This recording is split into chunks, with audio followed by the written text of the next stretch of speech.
এ পর্যায়ে আমাদের প্রধান অতিথিকে ফুলের সংবর্ধনা জানাচ্ছেন আমাদের আজকের এই সিরাত মাহফিলের সভাপতি জনাব MM আইয়ুব রানা ওসমানী, অধ্যক্ষ টেক্সটাইল ইনস্টিটিউট খুলনা।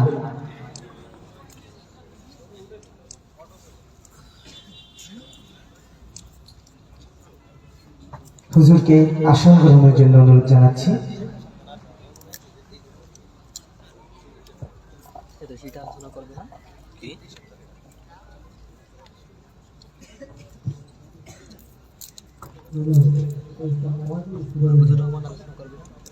পরে ঈশার পরে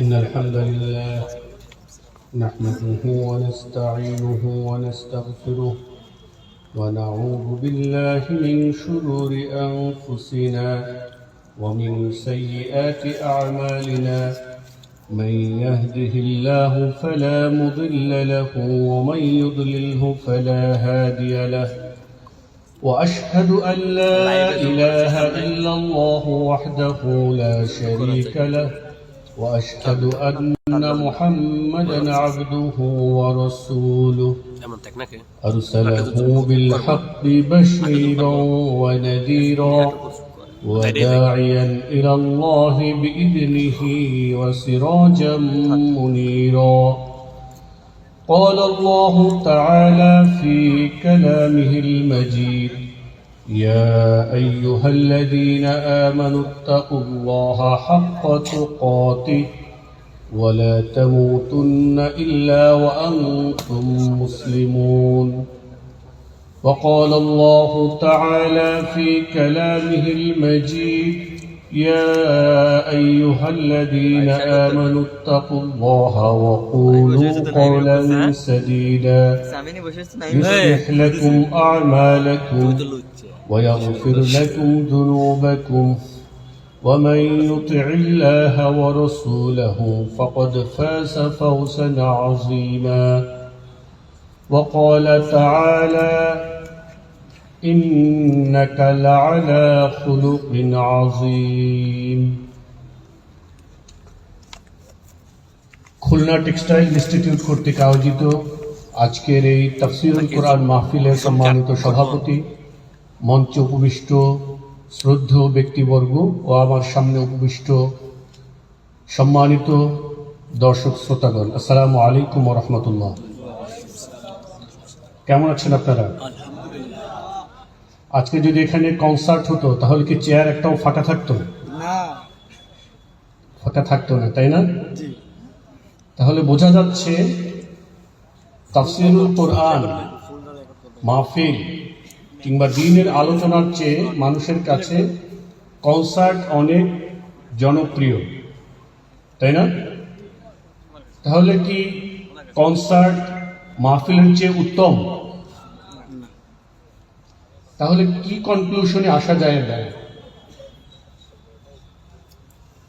মানুষের কাছে উত্তম জিনিস কম পছন্দনীয়। মানুষের কাছে উত্তম জিনিস কম পছন্দনীয়।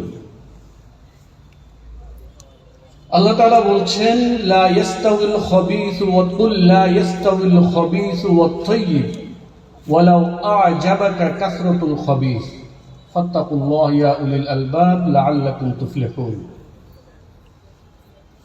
কোন একটা কনসার্টে যদি 10 লক্ষ মানুষ হয়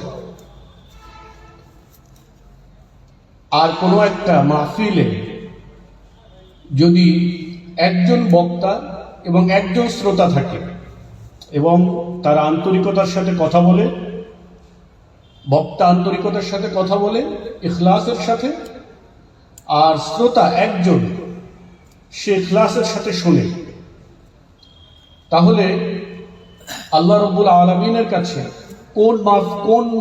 কোন মজমাটা উত্তম? মাহফিল নাকি কনসার্ট? কেন, ওখানে তো অনেক মানুষ আছে। আমরা যে সমাজে বসবাস করি এবং থাকি, সেই সমাজের একটা ব্যাপক গ্রহণযোগ্য কথা হলো মেজরিটি মাস্ট বি গ্রান্টেড। অধিকাংশই সর্বতোভাবে গ্রহণযোগ্য, গ্রহণীয়। এই কথাটিকে আমরা জানি, শুনেছি নাকি শুনি নাই? কে কে এই কথাটা শুনেন নাই বলতে পারেন? মেজরিটি মাস্ট বি গ্রান্টেড, অধিকাংশের মত অবশ্যই গ্রহণযোগ্য হবে। এই কথাটা কে কে শুনেছেন? অনেকেই শুনেছেন। এই মতটা কোন আদর্শের প্রতিফলন করে বলেন তো? বলতে পারেন কেউ? ডেমোক্রেসি। ডেমোক্রেসির নাম শুনেছেন? গণতন্ত্র, এটার নাম শুনেছেন? গণতান্ত্রিক আদর্শ অনুযায়ী অধিকাংশ মানুষ যা বলবে সেটা গ্রহণ করতে হবে। আর আল্লাহ তাআলা বলছেন, লা ইয়াস্তাউল খাবিসু ওয়াত তাইয়্যিব, ভালো এবং মন্দ, ভালো এবং মন্দ কখনো সমান হতে পারে না। ওয়ালাউ আ'জাবাকা কাসরাতুল খাবিস, যদি মন্দের আধিক্য তোমাকে চমৎকৃত করে তবুও সেটা কখনো সমান হতে পারে না। এক টাঙ্কি ময়লা আর এক ফোঁটা মধু, কোনটা পবিত্র? কোনটা পবিত্র? কোনটা ভালো? মধু। কিন্তু সেটা এক ফোঁটা, তাই না? তাহলে আমরা বর্তমান সময়ে যে সমাজের মধ্যে আছি, যে রাষ্ট্র ব্যবস্থার মধ্যে আছি, সেটা যে ব্যবস্থা দ্বারা শাসিত, সেটা কি? গণতন্ত্র, তাই না? গণতন্ত্র। যে গণতন্ত্র অনুযায়ী কোনো জিনিসের পক্ষে, কোনো বক্তব্যের পক্ষে যদি অধিক সংখ্যক মানুষ রায় দেয়, তাহলে সেটাই গ্রহণযোগ্য হবে। সেই রায়টা বা সেই বিষয়টা ভালো হোক কিংবা মন্দ। এই মত, এই আদর্শটা, এই কথাটা আপনারা কি সবাই গ্রহণ করেন? গ্রহণ করেন? এটা কি কোনো যৌক্তিক কথা যে অধিকাংশ মানুষ কোনো ব্যাপারে রায় দিলে সেটা যাই হোক না কেন সেটা গ্রহণযোগ্য, সেটাই সঠিক, সেটাই পালন করতে হবে? এই মতটা, এই আদর্শটা কি যৌক্তিক? না। এই কথাটা কি সঠিক? না। আপনারা মনে হয় বুঝছেন যে এটা সঠিক, তাই না? মানে আপনারা বলছেন যে যদি এমন হয় যে টাঙ্কি ভর্তি ময়লা আমাদের সামনে থাকে, আর যদি এক ফোঁটা মধু থাকে, এবং আমাদের যদি খাওয়ার প্রয়োজন হয়, তাহলে আমরা কোনটার দিকে হাত বাড়াবো? এক ফোঁটা মধুর দিকে। এক টাঙ্কি ময়লার দিকে আমরা হাত বাড়াবো না। দিস ইজ হিউম্যান নেচার, নাকি? এই ব্যাপারগুলোকে আমাদের দেশে, রাষ্ট্রে ও সমাজে বাতিল করে দেওয়া হয়েছে। হয়েছে কি হয়নি? হয়েছে। অথচ অধিকাংশ মানুষের ব্যাপারে আল্লাহ তাআলা কোরআনে বারবার বলেছেন, ওয়ালাকিন্না আকসারহুম লা ইউমিনুন, আকসারহুম লা ইয়াশকুরুন, আকসারহুম লা ইয়াকিলুন, আকসারহুম গাফিলুন, ওয়ালাকাদ যারানা লিজাহান্নামা কাসীরাম মিনাল জিন্নি ওয়াল ইনস। আল্লাহ তাআলা বলছেন, আমি মানুষ এবং জিনের অধিকাংশকে সৃষ্টি করেছি, জাহান্নামে যাবে তারা। মানুষ এবং জিন যাদেরকে আমি সৃষ্টি করেছি তাদের অধিকাংশ কোথায় যাবে? জাহান্নামে যাবে। লাহুম কুলুব লা ইয়াফকাহুনা বিহা, তাদের হৃদয় আছে, তার অনুধাবন করে না। লাহুম আয়ুন লা ইউবসিরুনা বিহা, তাদের চোখ আছে, তা দিয়ে তারা দেখে না। লাহুম আযান, তাদের কান আছে, লা ইয়াসমাউনা বিহা, তা দিয়ে তারা শুনে না। উলাইকা কাল আনআম, এরা হলো চতুষ্পদ জন্তুর মতন। বালহুম আদল, বরং তার চেয়েও অধিক পথভ্রষ্ট, নিকৃষ্ট, হীন, অধম। তাহলে অধিকাংশের ভিত্তিতে রায় গ্রহণ করা কিংবা অনেক মানুষ দেখে কোন মজলিসকে দামি মজলিস মনে করা, এটা নীতিগতভাবে কিনা ঠিক না। এই কথাটাকে স্পষ্টভাবে আমরা বুঝতে পেরেছি? আলহামদুলিল্লাহ। এটা হলো অনেক চেয়ার আপনাদের সামনে খালি, আপনারা হতাশ হয়ে না যান। আমি হতাশ না, ঠিক আছে? আমি চিন্তিত না। আপনারা যদি এখানে 10 জন মানুষ থাকতেন তাও আমি একই কথা বলতাম। মাত্র 10 জন যদি থাকতেন, একজনও যদি থাকতেন, তাহলে আমি একই কথা বলতাম। কারণ একজন মানুষ যদি আমার কথার দ্বারা সত্যের দিকে চলে আসে, হেদায়েতের পথে উঠে যায়, তাহলে সেটা আমার জন্য মার্সিডিজ বেঞ্জ, হ্যামার, জ্যাগুয়ার, মানে হাদিসে যে টেক্সট আসছে সেটা হলো লাল উট, মানে লাল উটের চেয়ে উত্তম। মানে এটা অনেক দামি একটা জিনিস বোঝানো হয়েছে। আরবদের মাঝে তো জ্যাগুয়ার গাড়ি ছিল না, হ্যামার ছিল না, ল্যান্ড ক্রুজার ছিল না, হ্যাঁ, এগুলো ছিল না। দামি কিছু বোঝানোর জন্য আজকাল আমরা এগুলো বলি না, ওই সময় বলা হতো লাল উট, এটা অনেক দামি জিনিস। তাহলে এটা অনেক দামি। তাহলে আপনারা আপনাদের মজমা, এটার গুরুত্বটা বুঝতে পেরেছেন? আপনারা যে মজমায় আছেন, এই মজমাকে, এই মজলিসকে ফেরেশতারা ঘিরে রেখেছে। ওয়াল্লাহি, আল্লাহর কসম, এই মজলিসকে ফেরেশতারা ঘিরে রেখেছে।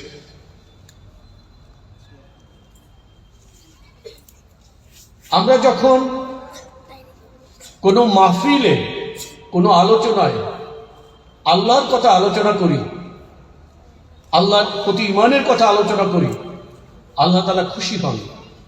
আল্লাহ তাআলা ফেরেশতাদেরকে বলেন, এরা কি আমাকে দেখেছে? দেখেনি, কিন্তু তবুও তারা আমার কথা বলছে, আমার প্রতি বিশ্বাস, ঈমান আনয়ন করছে। আল্লাহ তাআলা অত্যন্ত খুশি হন। তাহলে আমরা এই মজমার মাধ্যমে আল্লাহ তাআলাকে খুশি করব, এটা যেন আমাদের একমাত্র কি হয়, উদ্দেশ্য হয়। দ্বিতীয়ত, আমরা কষ্ট করে এসেছি, আপনারা এসেছেন, আমাদের নিয়তকে আমরা খালিস করে নিই। দেখুন, আমল করা যতটা কঠিন, তার চেয়েও বেশি কঠিন হলো আমলের মধ্যে ইখলাসকে বজায় রাখা। আমলের মধ্যে ইখলাসকে বজায় রাখা অত্যন্ত কঠিন। আমল করা যতটুকু কঠিন, তার চেয়েও বেশি কঠিন হলো আমলকে একমাত্র আল্লাহর সন্তুষ্টির জন্য করা, এটা বজায় রাখা, ইখলাস বজায় রাখা। এই জন্য আমরা নিয়তটাকে পরিশুদ্ধ করি, কারণ এই নিয়তের উপরে ডিপেন্ড করবে আমরা এই কথাগুলোকে কতটা হৃদয় দিয়ে উপলব্ধি করতে পারব। বুঝতে পেরেছি? আল্লাহ রাব্বুল আলামিন কুরআনুল কারীমে বলেছেন, ফামান ইউরিদিল্লাহু আইয়াহদিয়াহু ইয়াশরাহ সাদরাহু লিল ইসলাম। আল্লাহ তাআলা বলছেন যে আল্লাহ যাকে হেদায়েত দিতে চান, তার হৃদয়কে আল্লাহ প্রশস্ত করে দেন, উন্মুক্ত করে দেন ইসলামের জন্য।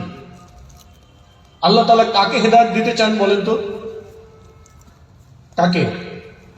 যে হেদায়েত চায়, যে হেদায়েত চায়, আল্লাহ তাআলা অবশ্যই তাকে হেদায়েত দেন। যে হেদায়েত চায় আন্তরিকভাবে। আলোচনার ছেদ পড়েছে। কোথায় ছিলাম মনে আছে? আমরা ছিলাম আমাদের নিয়তকে আমরা কি করব? খালিস করব, কারণ হলো আন্তরিকতার সাথে যে হেদায়েত চায় আল্লাহ তাআলা তাকে কি দেন? হেদায়েত দেন। ওয়ামাই ইউরিদ আন ইউদিল্লাহু, আর আল্লাহ যাকে পথভ্রষ্ট করেন, বলুন তো আল্লাহ কাকে পথভ্রষ্ট করেন? যে হেদায়েত চায় না। এটা আল্লাহ তাআলা অন্য আয়াতে বলেছে, মান ইউশাকিকির রাসূলা মিন বাদি মা তাবায়্যানা লাহুল হুদা ওয়া ইয়াত্তাবি' গায়রা সাবিলিল মুমিনিন নুওয়াল্লিহি মা তাওয়াল্লা। আল্লাহ তাআলা বলেছেন, অনেকে বুঝতে পারে যে আল্লাহ যাকে চান তাকে হেদায়েত দেন। তাহলে কি? তাহলে আমার দোষ কি? আল্লাহ তাআলা, আপনি যদি আল্লাহ তাআলার কাছে বলেন যে আমাকে একটা বাড়ি দাও, মেবি আল্লাহ তাআলা আপনাকে এটা দুনিয়াতে নাও দিতে পারে, আল্লাহ তাআলা আখিরাতে দিতে পারেন, কিন্তু অন্য কিছু দিতে পারেন। কিন্তু এটা নিশ্চিত, কেউ যদি আল্লাহ তাআলার কাছে আন্তরিকভাবে হেদায়েত চায়, আল্লাহ তাআলা তাকে অবশ্যই হেদায়েত দেবেন। আপনি যদি আল্লাহ তাআলার কাছে টাকা পয়সা চান, কোন সুন্দরী নারী চান, গাড়ি চান, বাড়ি চান, অনেক কিছু চাইতে পারেন আপনি, এর কোনো গ্যারান্টি নাই যে আপনি যে জিনিসটা চেয়েছেন সেটাই আল্লাহ আপনাকে দিবেন। আল্লাহ অন্য কিছু দিতে পারেন, চাইলে না দিতে পারেন, আখিরাতে দিতে পারেন, এটা আল্লাহর ইচ্ছা। কিন্তু আপনি যদি আল্লাহ তাআলার কাছে হেদায়েত চান, তাহলে আল্লাহ অবশ্যই আপনাকে হেদায়েত দিবেন, এটি কোনো সন্দেহ নেই। বুঝতে পেরেছেন? তাহলে আল্লাহ পথভ্রষ্ট করেন কাকে? কাকে করেন? স্পষ্ট আল্লাহ তাআলা অন্য আয়াতে বলে দিয়েছে, সব কোরআন থেকেই বলছি। আল্লাহ তাআলা বলছেন, মান ইউশাকিকির রাসূল, যে রাসূলের বিরুদ্ধাচরণ করে, মিন বাদি মা তাবায়্যানা লাহুল হুদা, তার কাছে সত্য পথ স্পষ্ট হওয়ার পরেও, ওয়া ইয়াত্তাবি' গায়রা সাবিলিল মুমিনিন, এবং অমুমিন, মুমিন নয় এমন লোকদের পথ অনুসরণ করে, নুওয়াল্লিহি মা তাওয়াল্লা, সে যেদিকে যেতে চায় আমি তাকে সেদিকে ঠেলে দিই, অনুসলিহি জাহান্নাম, এবং তাকে আমি জাহান্নামে পাঠিয়ে দিই।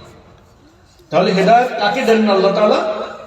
যে যার কাছে হেদায়েত স্পষ্ট হওয়ার পরেও সে আল্লাহ রাসূলের বিরুদ্ধাচরণ করে এবং কাফিরদের পথ, ফাসিকদের পথ, পাপিষ্ঠদের পথ, মুনাফিকদের পথ অবলম্বন করে।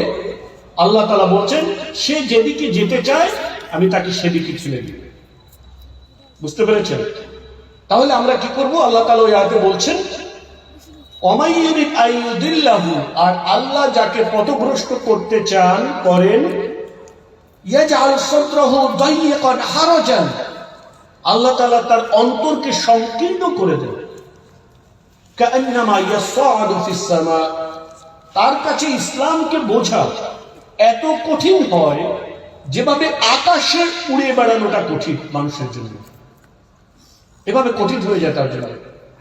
সামান্য ব্যাপার দেখবেন আপনারা, এমন মানুষ পাবেন যাকে আপনি ধরেন সে নামাজ পড়বে না, এই জন্য প্রচন্ড গরমের দিন, চৈত্র মাস, কাঠ ফাটা রোদ, ছাতি ফেটে যায়, এমন রোদে রাস্তায় দাঁড়িয়ে থাকবে, আপনার সাথে আছে, সে বেনামাজি, নামাজ পড়বে না, মসজিদে এসি, ঠান্ডা পরিবেশ, সে ওটার ভেতরে না ঢুকে প্রচন্ড গরমে পিচ ঢালা রাস্তায় দাঁড়ায় থাকে, তবু নামাজ পড়বে না।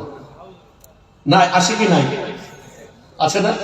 আপনি তো চিন্তা করেন তো, সে যদি জাস্ট এইভাবে চিন্তা করতো, আরে আমি যদি মসজিদে ঢুকি তাহলে অন্তত আধা ঘন্টা তো আমি কিসে থাকতে পারবো? এসির মধ্যে, ঠান্ডায়, আরামে। হ্যাঁ, কিন্তু এটা সে করবে না, কারণ তার ওই অবস্থা হয়েছে। আল্লাহ তাআলার ভয় তার মধ্যে আসেনি, আল্লাহ তাআলাকে সে ভয় করে, এই জন্য এটা সে করবে না। সে নামাজ না পড়ে গরমে পিচ ঢালা রাস্তায় সূর্য মাথায় দিয়ে দাঁড়িয়ে থাকবে, তবুও নামাজ পড়বে না। বুঝতে পেরেছি?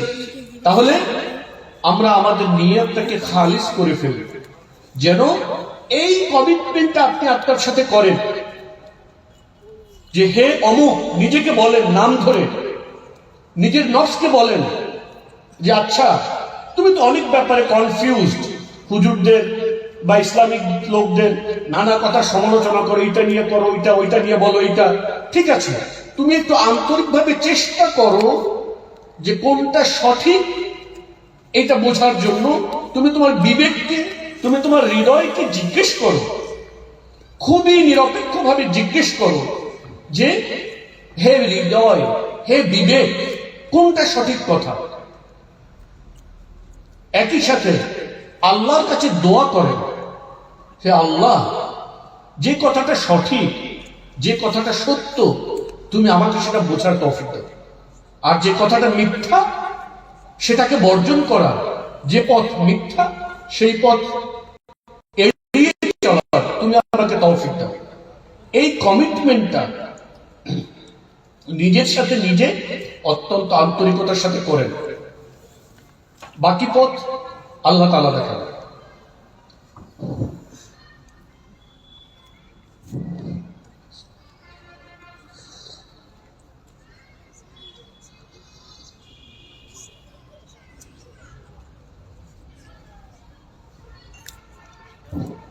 আমরা যারা ঢাকায় থাকি, ঢাকায় ঠান্ডা একটু কম, বুঝতে পেরেছেন? তো আমাদের মানে অল্প ঠান্ডায় আমাদের চলাচলের অভ্যস্ততা। তো যখন ঢাকার বাইরে যাই তখন চট করে দেখা যায় ঠান্ডা একটু বেশি লাগে। গত সপ্তাহে নীলফামারী গিয়েছিল, ওটা মানে অনেক ঠান্ডা, প্রচন্ড ঠান্ডা, তখন থেকেই গলা বসে গেছে। হ্যাঁ, এই জন্য বলেছিলাম আপনার গরম পানি রাখতে, যেন কাশি আসছে, কাশি হলে গরম পানিটা খেয়ে নেওয়া যায়। নাকে রাইনেক্স, আপনারা অনেকে জানেন, রাইনেক্স দিয়ে নাক পরিষ্কার করে নিয়েছি আর গরম পানির ব্যবস্থা রেখেছি। ঠিক আছে, দোয়া করেন যেন সঠিকভাবে ইনশাআল্লাহ আমাদের আলোচনাটা আমরা শেষ করতে পারি। তাহলে আমরা প্রথম কি কাজ করলাম? আমরা আমাদের নিয়তকে খালিস করলাম, যেন আমরা সঠিক কথা, সত্য কথা, এটা যেন আমরা বুঝতে পারি, সঠিকভাবে যেন বুঝতে পারি। আল্লাহ তাআলা আমাদেরকে তৌফিক দান করেন।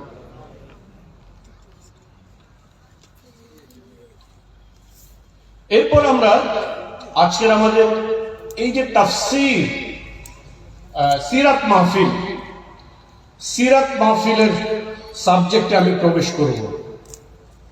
কিন্তু আপনারা প্রথমে বুঝতে একটু প্যাচ লাগিয়ে ফেলতে পারেন, আমি কোত্থেকে সিরাতে প্রবেশ করব এটা নিয়ে। এই আলোচনাটা যখন আমি চিন্তা করছিলাম তখন আমি ভাবছিলাম আমি সিরাতে প্রবেশ করব নাস্তিকতা দিয়ে। বুঝতে পেরেছেন?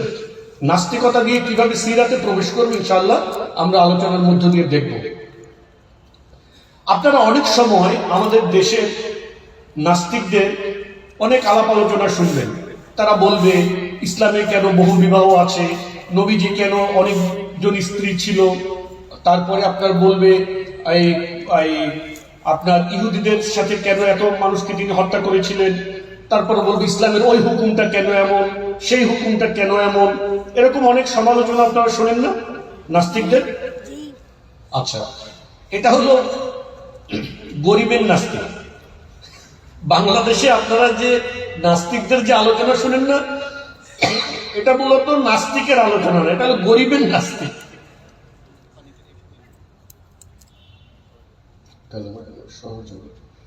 এটা হলো মূলত কিসের নাস্তিক? গরিবের নাস্তিক, বলে না? একদিন সেদিন বলেছিল যে সুন্দর একটা কথা, যে আমি একই সাথে কি বলে আপনার এই কনসার্টে গিয়ে নাচানাচি করি এবং একই সাথে মক্কায় গিয়ে তাওয়াফ করি। সুতরাং এর ভিতরে সে কোনো সমস্যা খুঁজে পাচ্ছে না, সে দুইটাই একই রকম জিনিস মনে হয়েছে তার কাছে। তো অন্য একজন একটা চমৎকার জবাব দিয়েছে যে আমি কনসার্টে গিয়ে নাচানাচি করা ন্যাংটো হয়ে, এটাতে যদি আপনি সমস্যা না পান, একই সাথে যদি আপনি কাবায় গিয়ে তাওয়াফ করেন, হোয়াট মেক্স ইউ, এটা আপনাকে কি বানায়? তো একজন জবাব দিচ্ছে এটা গরিবের আবু জেহেল। এটা হলো গরিবের আবু জেহেল। কারণ আবু জেহেলরা মক্কা তাওয়াফ করতো, আবার উল্টা পাল্টাও করতো। বুঝতে পেরেছেন? এরা গরিবের আবু জেহেল। তো আমাদের দেশের যেসব নাস্তিকরা আছে এরা হলো আসলে গরিবের নাস্তিক, এরা আসল নাস্তিক না, তারা হলো রিয়েলি অ্যাগনস্টিক, সংশয়বাদী। বুঝতে পেরেছেন? কনফিউজড। তো নাস্তিকতার আলোচনাটা আসলে কোথায়? এগুলো নাস্তিকতার আলোচনা না। আমি একটা এক্সাম্পল দিয়ে আপনাদেরকে বুঝাই সংক্ষেপে।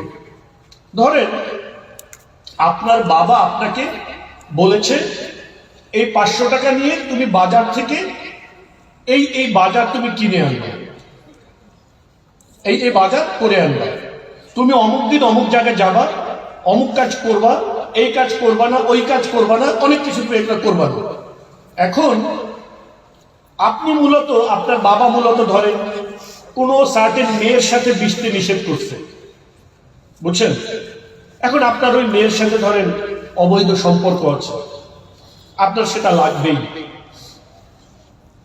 এখন আপনি আপনার বাবার হুকুম তো অবাধ্য চারিতা করতে পারছেন না। ধরেন আপনি লাল পানি খাওয়ার বদ অভ্যাস আছে, আপনার বাবা বলছে ওখানে আপনি যাবেন না, এখন আপনি বাবার হুকুম অমান্য করতে পারছেন না।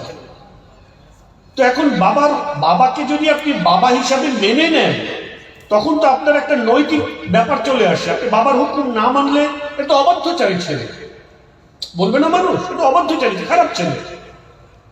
সো তখন সে চিন্তা করে যে আসলে আমার তো ওই অবৈধ সম্পর্কও লাগবে, লাল পানিও লাগবে, এটা ছাড়া তো আমি চলতে পারছি না, তাহলে কি করা যায়? The best option is two reject my father. বাপকে অস্বীকার করাটাই সবচেয়ে ভালো অপশন। বাপকে যদি আমি অস্বীকার করে দিই তাহলে তার হুকুমের কোনো ব্যাপার নাই। সো নাস্তিকদের মূল ব্যাপার হলো তাদের সমকামিতা লাগবে, তাদের অশ্লীলতা লাগবে, তাদের বেহায়াপনা লাগবে, তাদের গাঞ্জা লাগবে, তাদের মদ লাগবে, যত আকাম কুকাম দুনিয়াতে আছে সব তাদের লাগবে। সমস্যা হলো আল্লাহ এই সবগুলোকে নিষেধ করেন আর ভালো কাজ করতে বলেন। এখন তার অনেক চিন্তা ভাবনা করে দেখছে আমি যদি আল্লাহকে মেনেই নেই তারপরে যদি এই কাজ করি তাহলে এটা একটা অনৈতিক ব্যাপার, লোকেরা আমাকে কি বলবে। So the best option is two reject the Lord.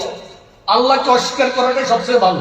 আল্লাহই নাই এটা বলে দেই, তাইলে আল্লাহর কোনো হুকুমও নাই, দুনিয়ার কোনো ঝামেলাও নেই। বুঝতে পারছেন? আমাদের দেশের গরিব নাস্তিক হলো আসলে এরকম। তাদের আসল উদ্দেশ্য আল্লাহকে অস্বীকার করা, এইটা এখানে না। তাদের আসল উদ্দেশ্য ছিল গাঁজা খাওয়া, আসল উদ্দেশ্য ছিল মদ খাওয়া, আসল উদ্দেশ্য ছিল সমকামিতা করা, আসল উদ্দেশ্য ছিল এই চুরি বাটপারি করা। এগুলো সব উদ্দেশ্য, এগুলোর পথে একমাত্র বাধা হলো ইসলাম, আর ইসলাম এসছে আল্লাহর পক্ষ থেকে।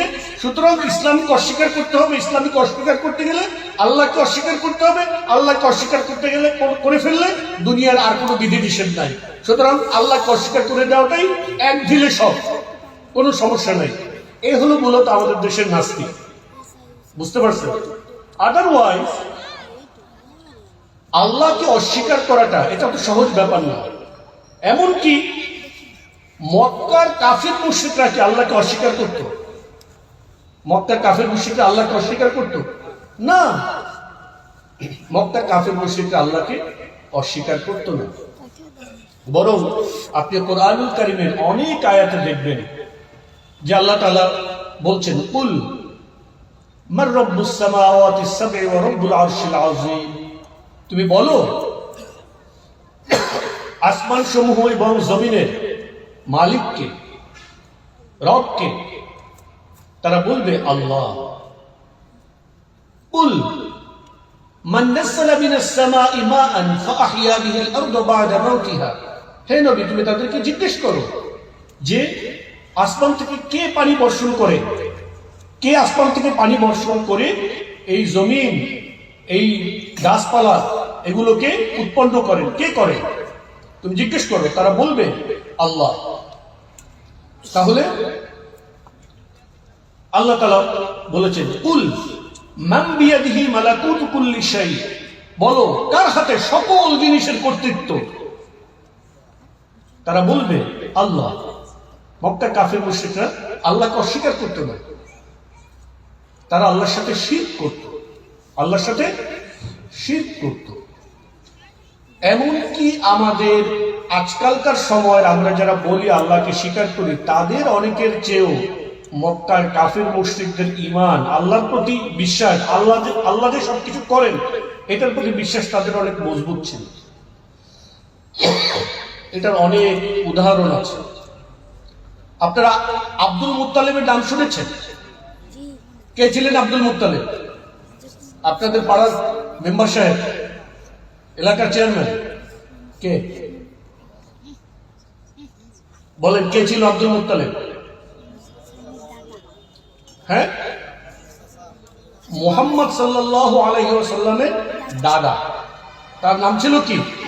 Abdul Muttalib. Abdul Muttalib was the greatest leader of Quraish. তিনি ছিলেন কুরাইশের মহান নেতা। তার কথায় গোটা কুরাইশ উঠত বসত। তো হস্তি বাহিনীর ঘটনা আপনারা শুনেছেন না? আব্রাহার ঘটনা। আলাম তারা কাইফা ফাআলা রাব্বুকা বিআসহাবিল ফিল আলাম ইয়াজআল কাইদাহুম ফি তাদলিল। এই সূরা পড়েন না আপনারা? আব্রাহা, আসহাবুল ফিল তাকে বলা হয়েছে কোরআনে। সে খুব হিংসাত্মক ছিল, যে মানুষ কেন কাবা ঘরে আসে কাবা তওয়াফ করার জন্য। তো সে তার সাম্রাজ্যের ভিতরে একটা ঘর বানিয়েছিল, বুঝতে পেরেছেন? সে তার সাম্রাজ্যের ভিতরে একটা ঘর বানিয়েছিল এবং সে লোকদেরকে অর্ডার দিয়েছিল যে তোমরা এখন থেকে মক্কায় যাবা না, কাবাকে তাওয়াফ করার জন্য তোমরা এই ঘরকে তাওয়াফ করবা, এই নির্দেশ দিয়েছিল সে। একদিন সকালবেলা উঠে দেখে তার সেই ঘরের চারপাশে লোকেরা হাবু করে রেখে গেছে, তার সেই ঘরের চারপাশে। So he was furious, he was fire. আমার বানানো ঘরে হাগু করে রেখে গেল লোকেরা। আমি বললাম এই ঘরকে তাওয়াফ করতে, আর লোকেরা এখানে হাগু করে রেখে গেল, এত অসম্মান করলো। তো সে সিদ্ধান্ত নিল, তোমাদের তাহলে কাবার প্রতি এত ভালোবাসা আর আমার ঘরের প্রতি তোমাদের এত বিরাগ, তাহলে আমি সে কাবাঘর ধ্বংস করে দেব। সে কাবাঘর ধ্বংস করার জন্য হস্তি বাহিনী নিয়ে আসলো। হস্তি বাহিনী নিয়ে এসে সে কাবার আউটস্কার্ট বা কাবার মক্কা নগরীর পাশে আপনার ঘাঁটি স্থাপন করলো। সৈন্যরা তাবু গাড়লো। তাবু গাড়ার পরে সৈন্যরা যে এলাকায় যায় তারা তো একটু লুটপাট, অমুসলিম সৈন্যরা যেখানে যায় তারা তো একটু লুটপাট করা একটু তাদের নর্মাল ব্যাপার, এটা তো জানে না। তো তারা কি করলো, মক্কার মানুষদের যে উটের পাল ছিল কাবার আশপাশে, সেখান থেকে কিছু উট নিয়ে এসে তারা জবাই করে খেয়ে ফেলল। এই উটের ভিতরে রাসূল সাল্লাল্লাহু আলাইহি সাল্লামের দাদা আব্দুল মুত্তালিবেরও কিছু উট ছিল। তো তিনি যখন জানলেন যে আব্রাহার বাহিনী তার উট নিয়ে জবাই করে খেয়ে ফেলেছে, তখন তিনি চিন্তা করলেন যে গিয়ে আব্রাহার সাথে সাক্ষাৎ করে কথা বলে এটার ক্ষতিপূরণ চাইবেন, উটগুলো ফেরত নিয়ে আসবেন তার কাছ থেকে। যদি জীবিত থাকে ফেরত নিয়ে আসবেন, না হলে ক্ষতিপূরণ চাইবেন। তো তিনি গেলেন তার কাছে। আব্রাহা তাকে দেখে সিংহাসন থেকে নেমে নিচে বসলো। He was so handsome and appealing manhood was shown in his face. এরকম ব্যক্তি ছিলেন তিনি। তার যে একটা ভাব গাম্ভীর্য, এটা দেখে আব্রাহা নিজের সিংহাসনে বসে থাকতে পারলেন, নেমে চলে আসে। তো বললেন যে আপনার নেতৃত্বের কথা অনেক শুনেছি। আব্দুল মুত্তালিবকে বলছেন, আপনি you are the greatest leader of Quraysh, so আপনি কেন এসেছেন বলেন।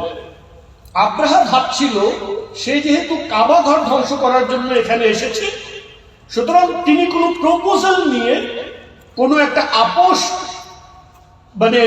করার জন্য, তার হাত থেকে কাবা ঘরকে বাঁচানোর জন্য কোন একটা পদ্ধতি বা প্রস্তাব নিয়ে তিনি এসেছেন। আব্রাহা এটা মনে করেছিলেন। তিনি বলেন, আপনি কেন এসেছেন? তা আব্দুল মুত্তালিব বললেন যে শুনতে পেলাম আপনার লোকেরা আমার কিছু উট ধরে নিয়ে এসেছে, সে উটগুলো ফেরত নিতে এসেছি আমি। তো আব্রাহা বলছে, হাউ ফানি। আমি যদি এটা বলতাম, হাউ ফানি, আমি এখানে এসেছি আপনাদের গোটা জাতিকে ধ্বংস করে দিতে, আপনাদের জাতির ইতিহাস ঐতিহ্য সবকিছুর কেন্দ্রবিন্দু কাবাকে ধ্বংস করে দিতে। আর আপনি চিন্তায় আছেন কেবলমাত্র আপনার কটা উট নিয়ে। আমি যে আপনার ব্যাপারে শুনেছিলাম you are the greatest leader of Quraysh, it is not true. এটা সত্য না, আমার তো তাই মনে হচ্ছে না। ওনার এসব ভাবের কথাবার্তা শুনে আব্রাহা তাকে বললেন, দেখেন ভাই, আমি হলাম উটের মালিক, উট কয়টা আমার, আমি উটের খোঁজ নিতে এসেছি। আর কাবার একজন মালিক আছে, তিনি কাবার খোঁজ রাখবেন। উটের নিরাপত্তার দায়িত্ব আমার, আমার উট আমি এসেছি। আর কাবার নিরাপত্তার দায়িত্ব একজন রব আছেন, তিনি যদি চান তিনি কাবাকে রক্ষা করবেন।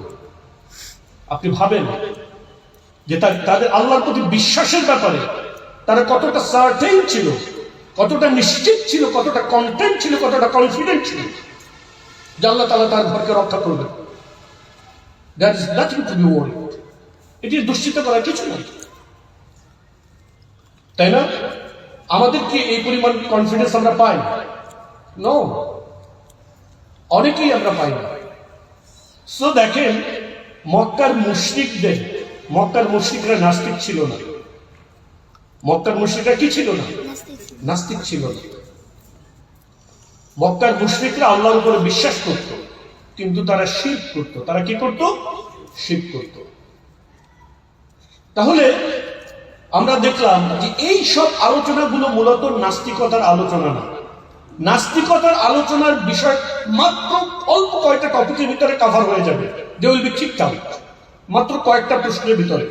Number 1, is there any creator of this universe?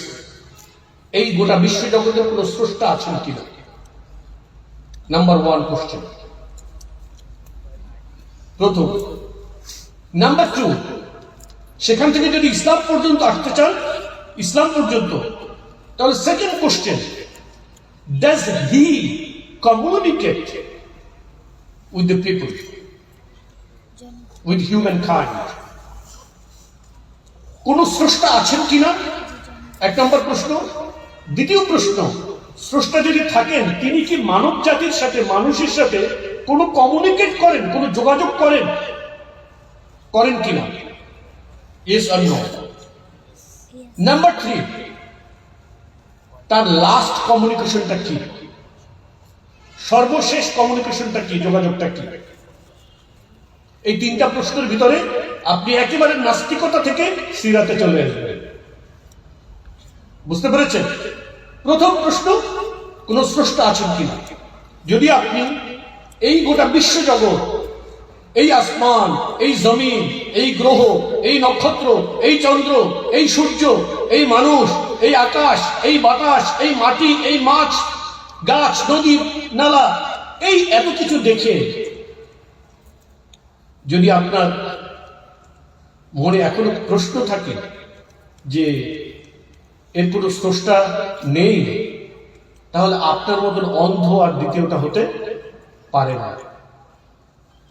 কোনো কিছু এমনি এমনি হয় না। আপনাদেরকে যদি আমি বলি যে জাস্ট এই পিরিচটা এমনি এমনি সৃষ্টি হয়েছে, এভাবে এই গোল, এই শেপটা, এই দাগটা, লেয়ার 1, লেয়ার 2, লেয়ার 3, লেয়ার 4, এটা এমনি এমনি সৃষ্টি হয়ে চট করে এসে আমার গ্লাসের উপর বসে গেছে। এটা কেউ বিশ্বাস করবেন? কেন বিশ্বাস করবেন না? এটা সিম্পল ব্যাপার। এটাকে যদি, এই পিরিচটাকে যদি আপনি এই বিশ্ব জগতের সৃষ্টির সাথে আপনার একটা আঙুলের ডগার ভিতরে যে পরিমাণে জটিল কঠিন হিসাব নিকাশ আছে, তার লক্ষ লক্ষ লক্ষ লক্ষ কোটি কোটি কোটি কোটি কোটি কোটি ভাগের 1 ভাগ জটিলতাও এই পিরিচের ভিতরে নাই। আপনার শুধু আঙুলের নখের ডগায় যে পরিমাণে জটিলতা, ক্যালকুলেশন এখানে আছে, জাস্ট একজন মানুষের এই আঙ্গুলের ফিঙ্গারপ্রিন্ট, একজন মানুষের একটা আঙ্গুলের ফিঙ্গারপ্রিন্ট, এই পৃথিবীতে যত মানুষ এই পৃথিবীর শুরু থেকে শেষ পর্যন্ত আসছে, কারোর সাথে কারো মিল নেই। Just a simple matter, leave the rest. আপনি দুনিয়ার সব কিছু ফেলে দেবেন, জাস্ট আপনার আঙ্গুলের ডগা, মাথা, just your finger print, not even inside, ভেতরের অংশ না, জাস্ট দ্য আপার সারফেস, উপরের অংশটা, যেটায় আপনার কি হয়, ফিঙ্গার প্রিন্টটা হয়। এটা যদি আপনি, এটার জটিলতা যদি আপনি ক্যালকুলেট করেন, ইন কম্পেয়ার টু দ্যাট, এই 30টা কিছু না। Still you people do not believe যে এই 30টা এমনি এমনি সৃষ্টি হয়ে এখানে লাফ দিয়ে উঠে এসে আমার এই ঢাকনা হয়ে আমার পানিটা রক্ষা করছে। এটা আপনারা কেউ বিশ্বাস করেন না। তাহলে how do you believe, even think যে গোটা বিশ্ব জগৎ এমনি এমনি সৃষ্টি হয়েছে? 20,000 প্লাস, এখন পর্যন্ত 18,000 প্লাস আপনার শুধু ফিনিশ স্পেসিস ইনভেন্ট হয়েছে, মানুষ জানে। 18,000 প্লাস কেবল মাছের আইটেম আছে, বুঝতে পারছেন? এগুলো এমনি এমনি হয়েছে একা একা? কখনো নয়।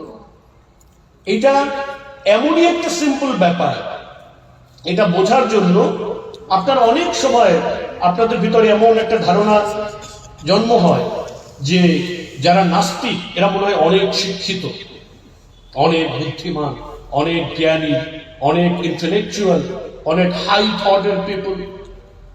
এটা একটা রাবিশ। এটা আমাদের একটা ইনফেরিয়রিটি কমপ্লেক্স, নাথিং এলস।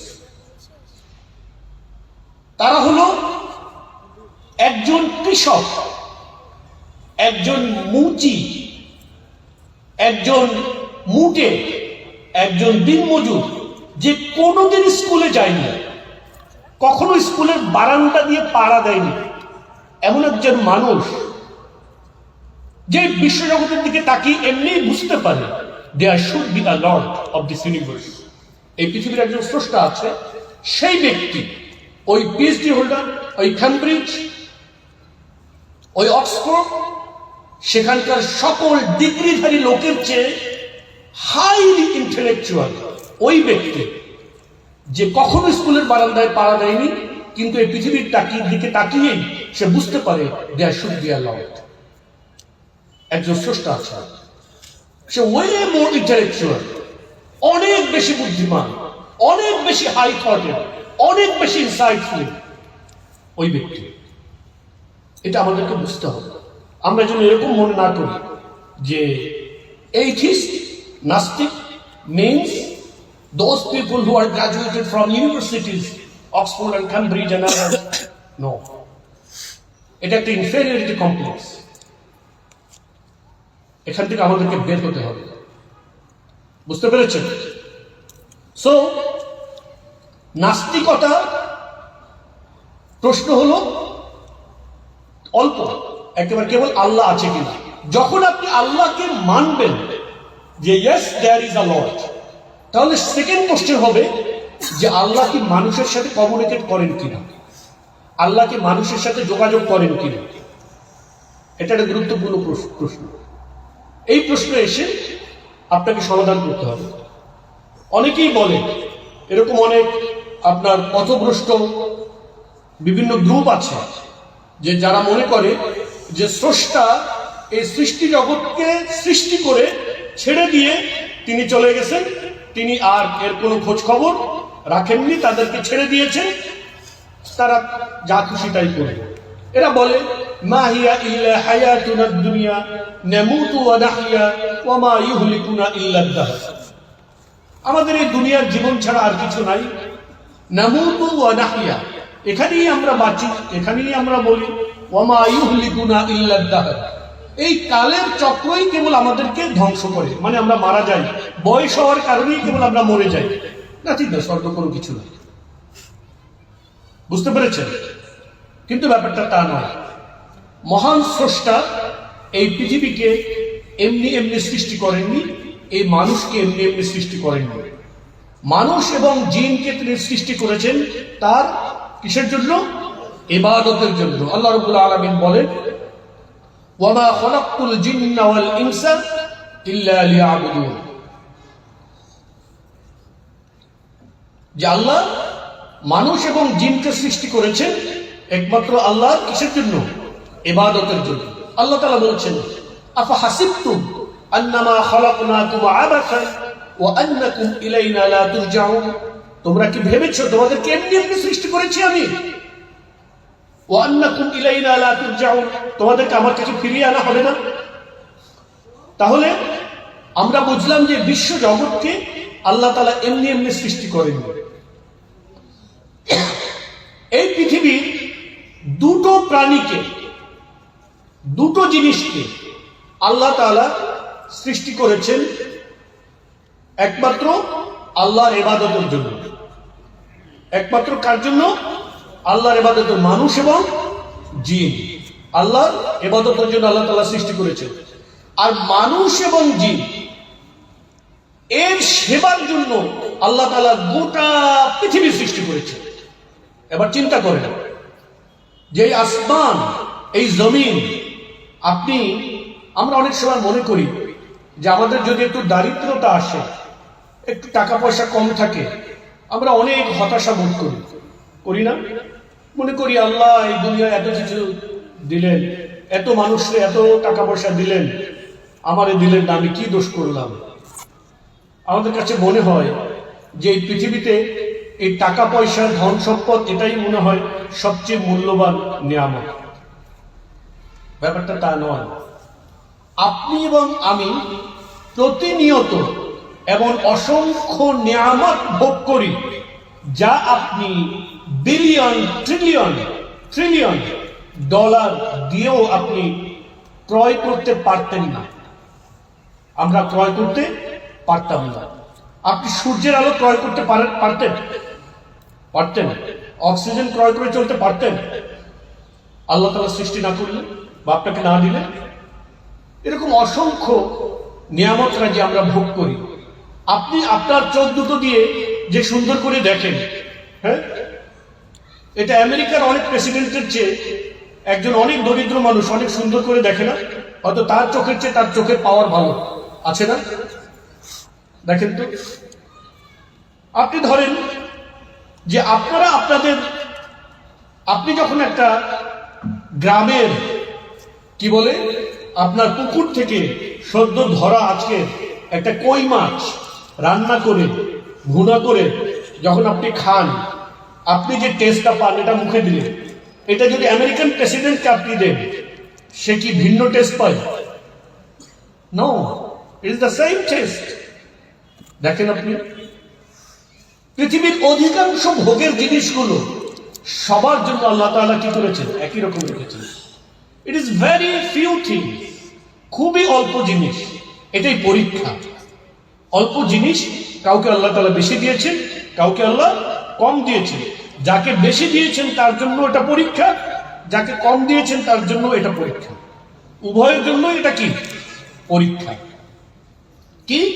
লিয়াবলুয়াকুম আইয়ুকুম আহসানু আমালা। এটা দিয়ে আল্লাহ তাআলা যাচাই করে দেখবেন যে তোমাদের ভিতরে কর্মে কে উত্তম।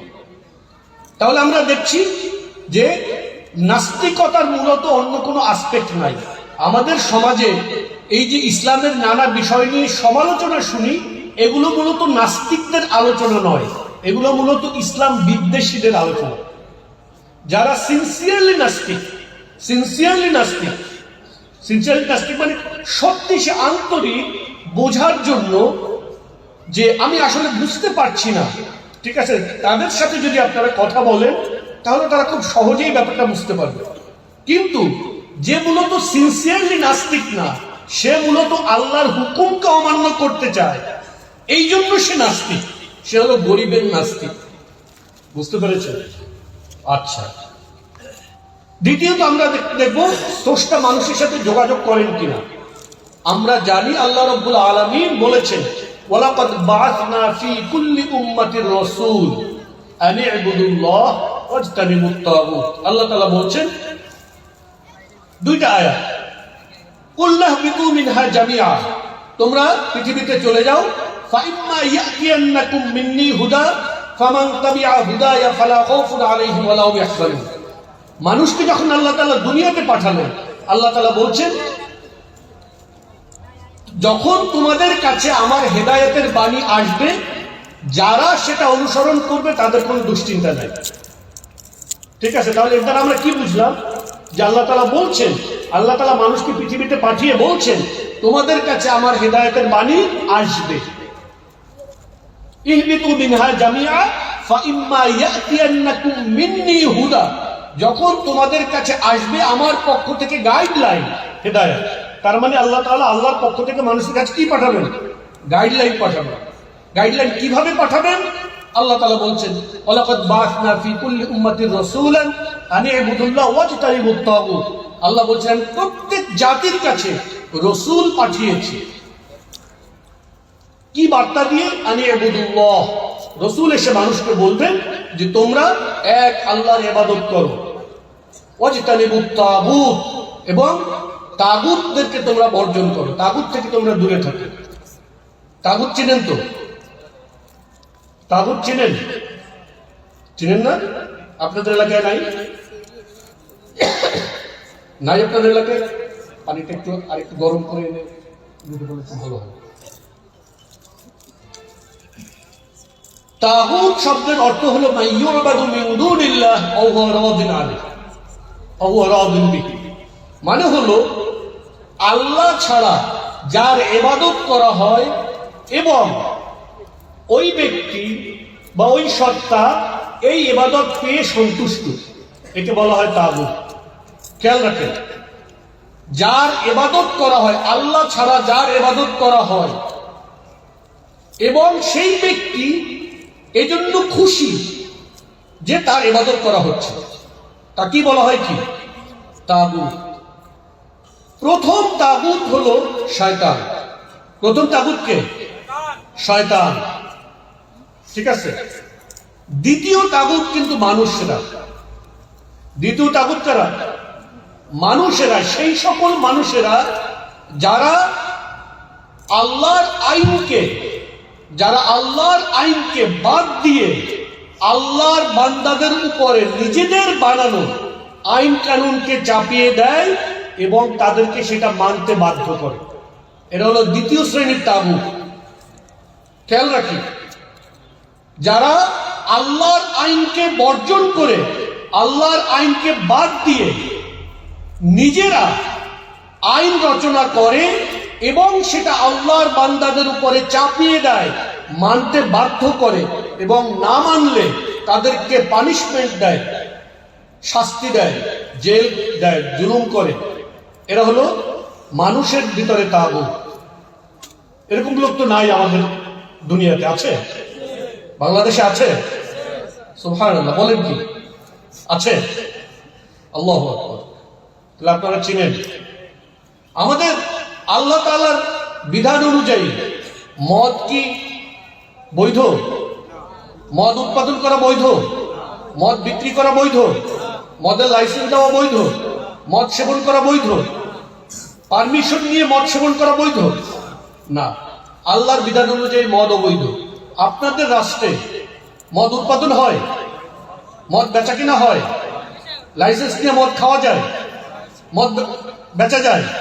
যায়। তার মানে আল্লাহ করেছেন হারাম, আর অন্য একটা অথরিটি আল্লাহ যাকে হারাম করেছিলেন সেটাকে করেছে কি? হালাল, বৈধ।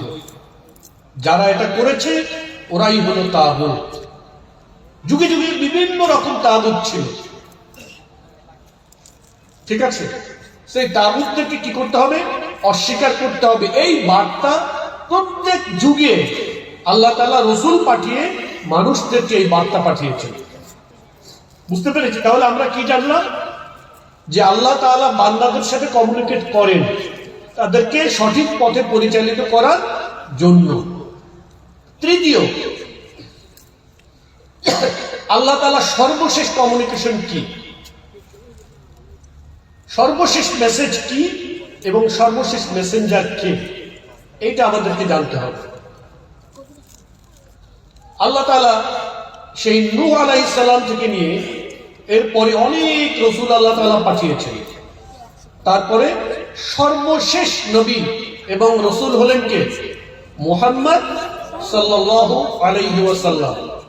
তারপরে কিয়ামত পর্যন্ত আর কোন নবী কিংবা রাসূল আসবেন না। তাহলে আমরা সর্বশেষ নবী এবং রাসূলকে পাচ্ছি, তাই না? মুহাম্মদ সাল্লাল্লাহু আলাইহি ওয়াসাল্লাম।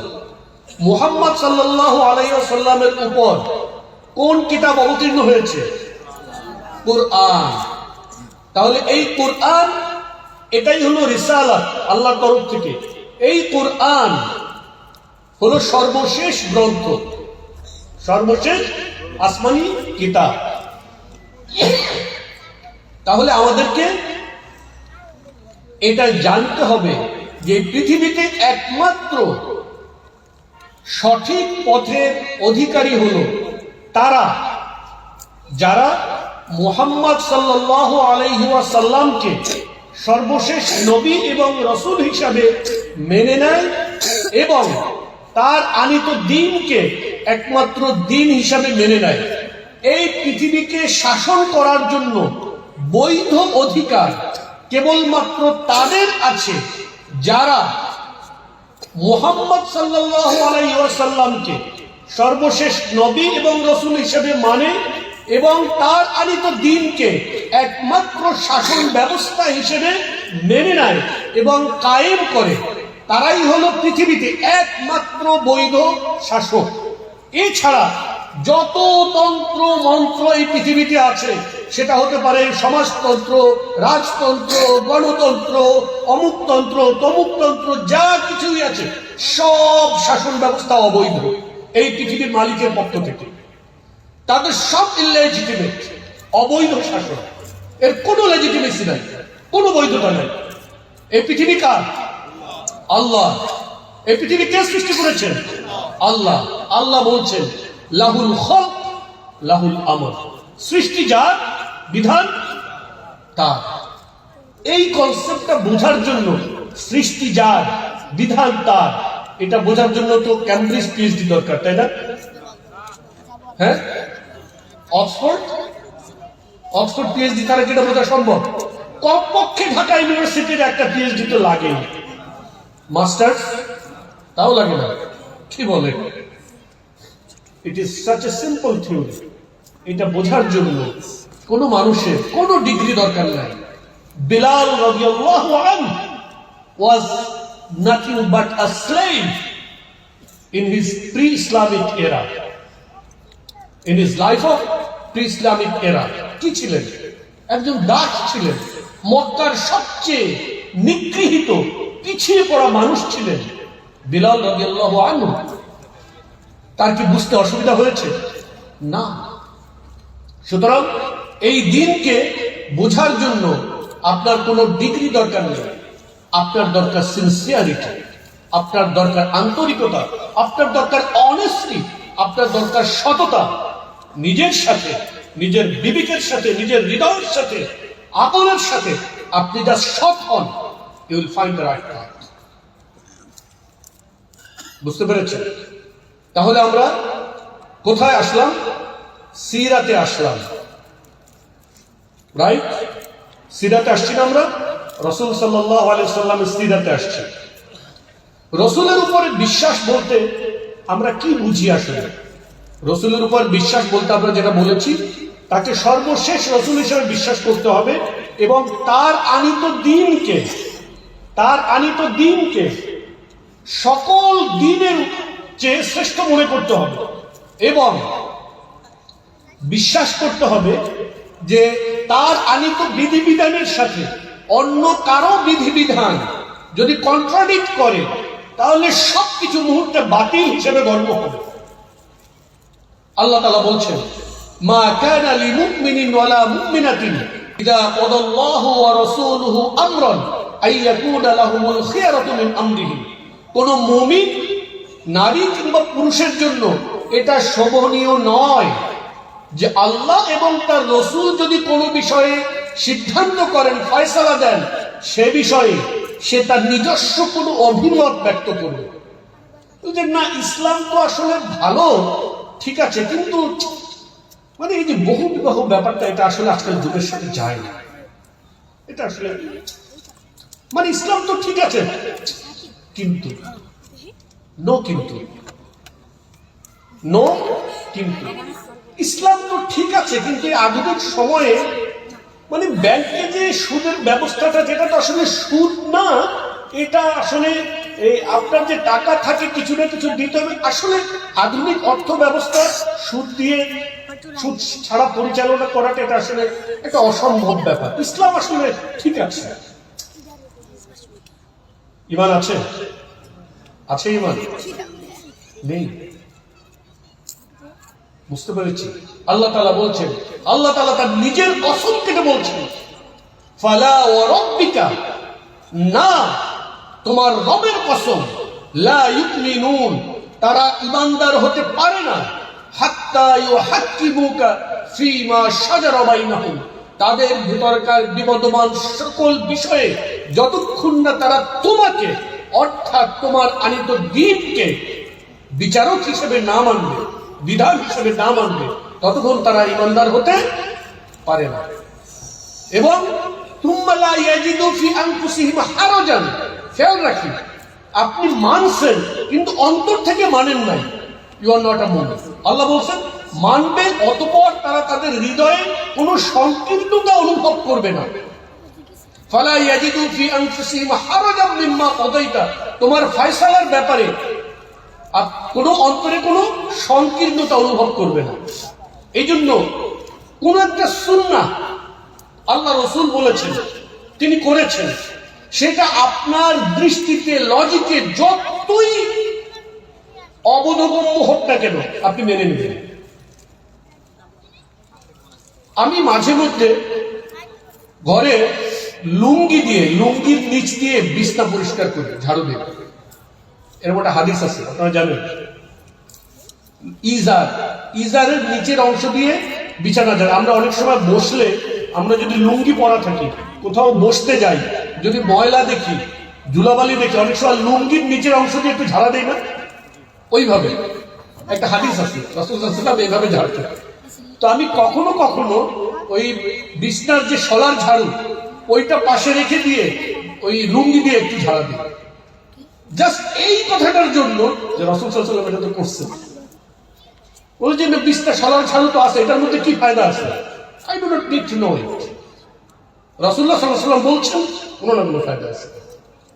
তিনি যদি বলতেন আপনাকে, আপনার কনভিকশন, সাবমিশন, যেটা ওয়াইসাল্লিমু তাসলিমা, it is a complete submission, complete conviction.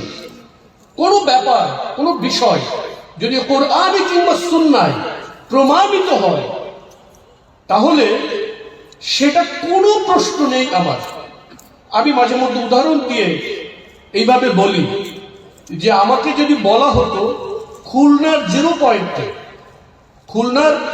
0 পয়েন্টে বেলা 12টার সময় গিয়ে মাথা নিচের দিক দিয়ে, পা উপরের দিক দিয়ে 10 মিনিট অবস্থান করাটা, এইটা কোরআন এবং হাদিস দ্বারা প্রমাণিত হয়েছে, সহিহ হাদিস দ্বারা এবং কোরআন দ্বারা প্রমাণিত হয়েছে যে আল্লাহ রাসূল এটা বলছেন, আল্লাহ এটা নির্দেশ দিয়েছেন, আমি গিয়ে ওইটাই করি।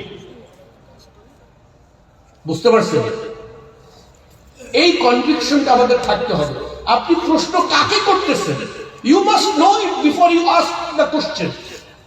এটা তো আপনাকে জানতে হবে আগে। You are not asking your question to a person like you, আপনার মতন একজন মানুষ তো না তিনি। আল্লাহ বলছেন, আনতুম আ'লামু আমিল্লাহ, তুমি বেশি জানো না আল্লাহ বেশি জানো। সুবহানাল্লাহ। প্রশ্ন করুন, আপনি যে ইসলামের বিধান নিয়ে প্রশ্ন করতেছেন, আপনার জবাব, অনেকে আমরা মনে করি যে নাস্তিকদের জবাব, নাস্তিকদের অনেক সমালোচনা আছে না, অনেকে এগুলোর অনেক যৌক্তিক জবাব দেয়। আমি এইটার পক্ষে না, কারণ সমস্যাটা তো এখানে না, সমস্যাটা তো অন্য জায়গাতে। তুমি কি আল্লাহকে মহাজ্ঞানী হিসেবে মানো কিনা, প্রশ্ন তো ওইখান থেকে সলভ করতে হবে। তুমি যদি আল্লাহকে মহাজ্ঞানী এবং সকল জ্ঞানের উৎস হিসেবে মানো, তাহলে তোমার সব প্রশ্ন সলভ নাকি? তুমি যদি আল্লাহকে মহাজ্ঞানী হিসেবে নাই মানো, তাহলে তোমার ওই স্পেসিফিক বিষয়ের সমাধান দিয়ে আমি কত, তুমি আরেকটা নিয়ে আসবা, এরপরে আরেকটা নিয়ে আসবে, এরপরে আরেকটা নিয়ে আসবা। It is just wasting time, কোনো ভ্যালু নেই। আর একটা মজার একটা ঘটনা বলি।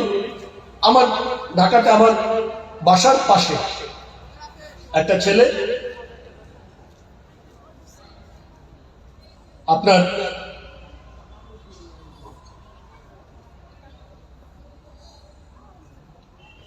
তাকে আমি চিনি, এলাকার মহল্লারই ছেলে। দেখি হঠাৎ করে একদিন দেখি তার বড় বড় গাড়ি, নামাজে আসতেছে। আমি দেখতে ভালো লাগছে, ছেলেটা কই হঠাৎ করে বড় বড় গাড়ি। তো নামাজ পড়ে বলতে, ভাইয়া আপনার সাথে একটু কথা আছে। বললাম কি কথা বল। বলে ভাই আগে তো নামাজ কালাম পড়তাম না, তো ওই তবলিগে গেছিলাম চিল্লাই, তো এক চিল্লাই দিয়ে আসতে ওর ভিতরে গাড়িতে বড় হয়েছে আর কি, গাড়ি হয়েছে। তো বললো যে আগে মনের ভিতরে কোনো ওয়াসওয়াসা লাগতো না, এখন এই তবলিগ থেকে আসার পরে নামাজ কালাম আরম্ভ করছি, এখন মনের ভিতরে খালি প্রশ্ন একটা বুঝতে। আমি বললাম কি প্রশ্ন বলো। বলে যে এখন খালি মনের ভিতরে প্রশ্ন আসে, আচ্ছা সবকিছু তো আল্লাহ বানাইছে, তো আল্লাহরে কে বানাইছে? এই প্রশ্নটা মনের ভিতরে বারবার ঢুকাচ্ছে। তাই বললাম ওকে ফাইন, গুড কোশ্চেন।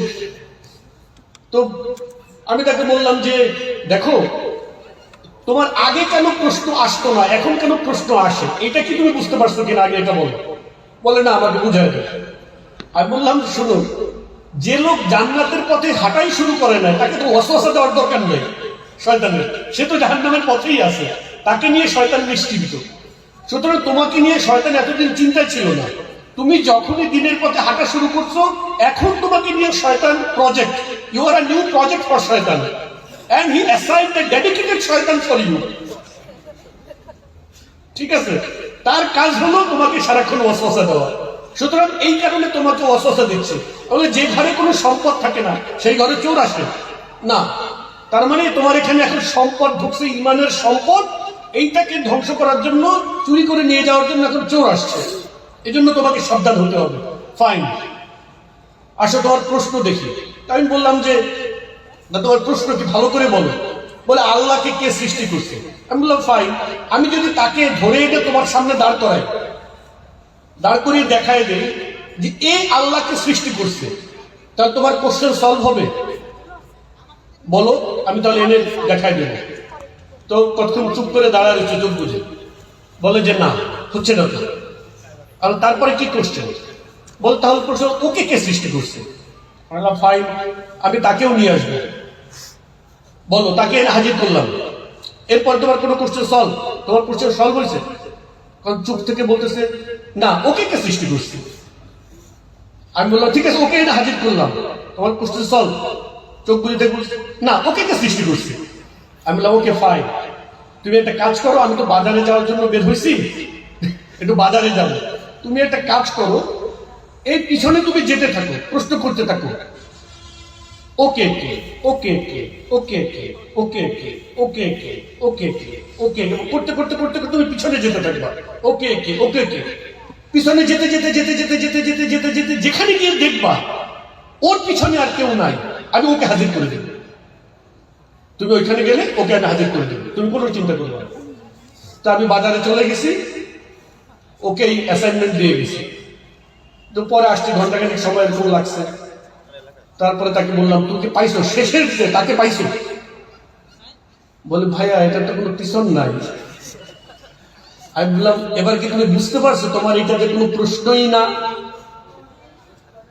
বলে ভাইয়া বুঝছি, এটা শয়তানের ওয়াসওয়াসা। মূলত হলো এটা কোনো প্রশ্ন না, কারণ হলো এটার কোনো পিছন নাই। আপনাকে প্রথম এটাকে বলা হয়, মানে according to your scientific terminology you said first cause. এটা কি বলা হয়? First cause.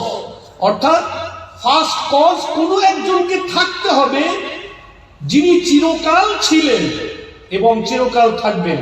এমন কোন সত্তার অস্তিত্ব ছাড়া এই পৃথিবীর বা এই সৃষ্টি জগতের কোনো কিছু অস্তিত্ব আসা সম্ভব নয়।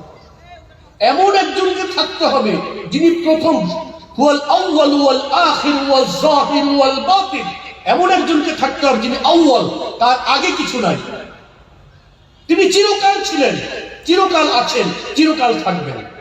এমন একজন সত্তার বিদ্যমানতা ছাড়া, উপস্থিতি ছাড়া এই সৃষ্টি জগতের কোনো কিছু অস্তিত্বে আসা কি নয়, সম্ভব নয়। বুঝতে পেরেছেন? এই ওয়াসওয়াসা আমাদেরকে কে দেয়? শয়তান দেয়, শয়তান দেয়। এবার কি শয়তান যদি এই ওয়াসওয়াসা আপনাদেরকে দেয়, দিতে আসে, তাহলে লাভ কি কোন জায়গায় মারবে? হ্যাঁ, আচ্ছা, ওকে, আচ্ছা। তাহলে আমরা বুঝলাম যে রাসূলুল্লাহ সাল্লাল্লাহু আলাইহি সাল্লামের উপরে বিশ্বাস মানে হলো তার আনিত দ্বীনের উপরে বিশ্বাস, তার আনিত কিতাবের উপরে বিশ্বাস, তার আনিত সকল বিধিবিধানের উপরে বিশ্বাস, এবং তার আনিত দ্বীনের এবং বিধিবিধানের সাথে সাংঘর্ষিক সকল বিধিবিধানকে বর্জন করা। এটাই হলো আল্লাহ রসুলের উপরে আনিত বিশ্বাস, বিশ্বাসের বাস্তব প্রতিফলন। বুঝতে পেরেছি? এবার আমরা আসি নবী রাসূলদের কাজ কি। ওনারা তো এই দিনটা নিয়ে আসলেন, এখন কি করবেন? ওনারা দিনটা নিয়ে আসছেন না, এখন ওরা কি করবেন, কি করছেন? এইটার একটা বর্ণনা আল্লাহ তাআলা কোরআনুল কারীমে দিয়েছেন। আমাদের জাতির পিতা কে? কে? ইব্রাহিম আলাইহিস সালাম। নাকি আরো কেউ আছে? আছে নাকি? হ্যাঁ, হ্যাঁ, আছে। এটা এটা কিসের পিতা? আছে এখনো? আচ্ছা, এখন নাই বলছে।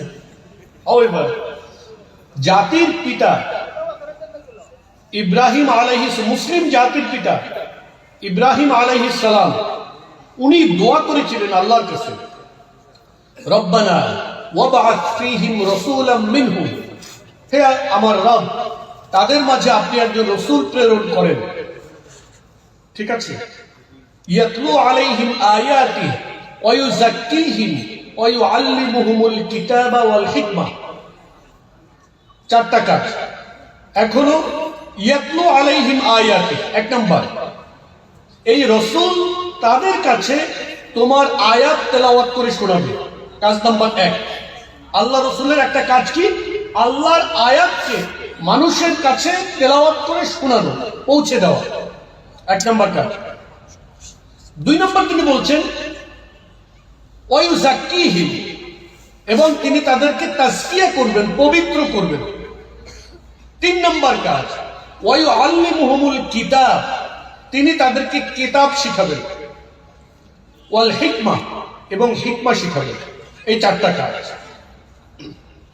আল্লাহ তাআলা এই চারটা কাজকেই নবীর কাজ হিসাবে, রাসূলের কাজ হিসাবে অ্যাসাইন করেছেন। বাট তিনি এই অর্ডার, এই যে ধারাবাহিকতা না, প্রথম বলেছেন কিতাব তেলাওয়াত করবে, তারপরে তাজকিয়া, তারপরে তালিম, তারপরে হিকমা, তালিমুল কিতাব, হিকমা। আল্লাহ তাআলা একটু অর্ডারটাকে উল্টে দিয়েছে।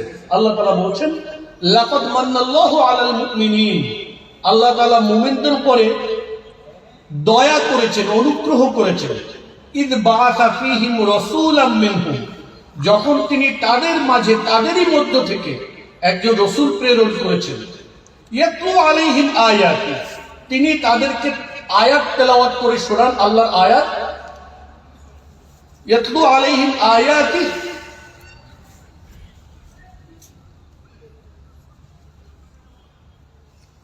সরি, আমি আগের আয়াতটা অর্ডারটা উল্টা বলেছিলাম।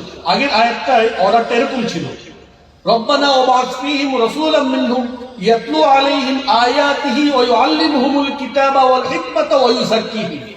তাজকিয়াটা সবার শেষে ছিল। আল্লাহ তাআলা এটাকে উল্টে দিয়ে তাজকিয়াকে দুই নম্বরে নিয়ে এসেছেন। লাকাদ মান্নাল্লাহু আলাল মুমিনিন ইদ বাআসা ফীহিম রাসূলাম মিনহুম ইয়াতলু আলাইহিম আয়াতি, আয়াত তেলাওয়াত করবে, ওয়া ইউযাক্কিহিম, তাদেরকে পবিত্র করবে, ওয়া ইউআল্লিমুহুমুল কিতাব, তাদেরকে কিতাব শিখাবে, ওয়াল হিকমা, এবং হিকমা শিখাবে। এই চারটা হলো নবীদের কাজ। এই কাজটা করার মাধ্যমে নবীরা একটা জনগোষ্ঠী তৈরি করে। কি করেন? একটা জনগোষ্ঠী তৈরি করে। আমরা যদি দেখি মুহাম্মদ সাল্লাল্লাহু আলাইহি ওয়াসাল্লাম, তিনি এসে এই কাজটা করেছেন না? তিনি এসে কি করেছেন?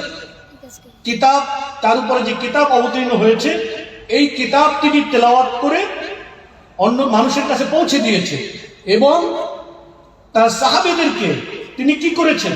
তাজকিয়া করেছেন, পবিত্র করেছেন এবং তাদেরকে কিতাব শিখিয়েছেন এবং হিকমা শিখিয়েছেন, ঠিক না? এখন তালিমে কিতাবের কয়েকটা স্তর আছে।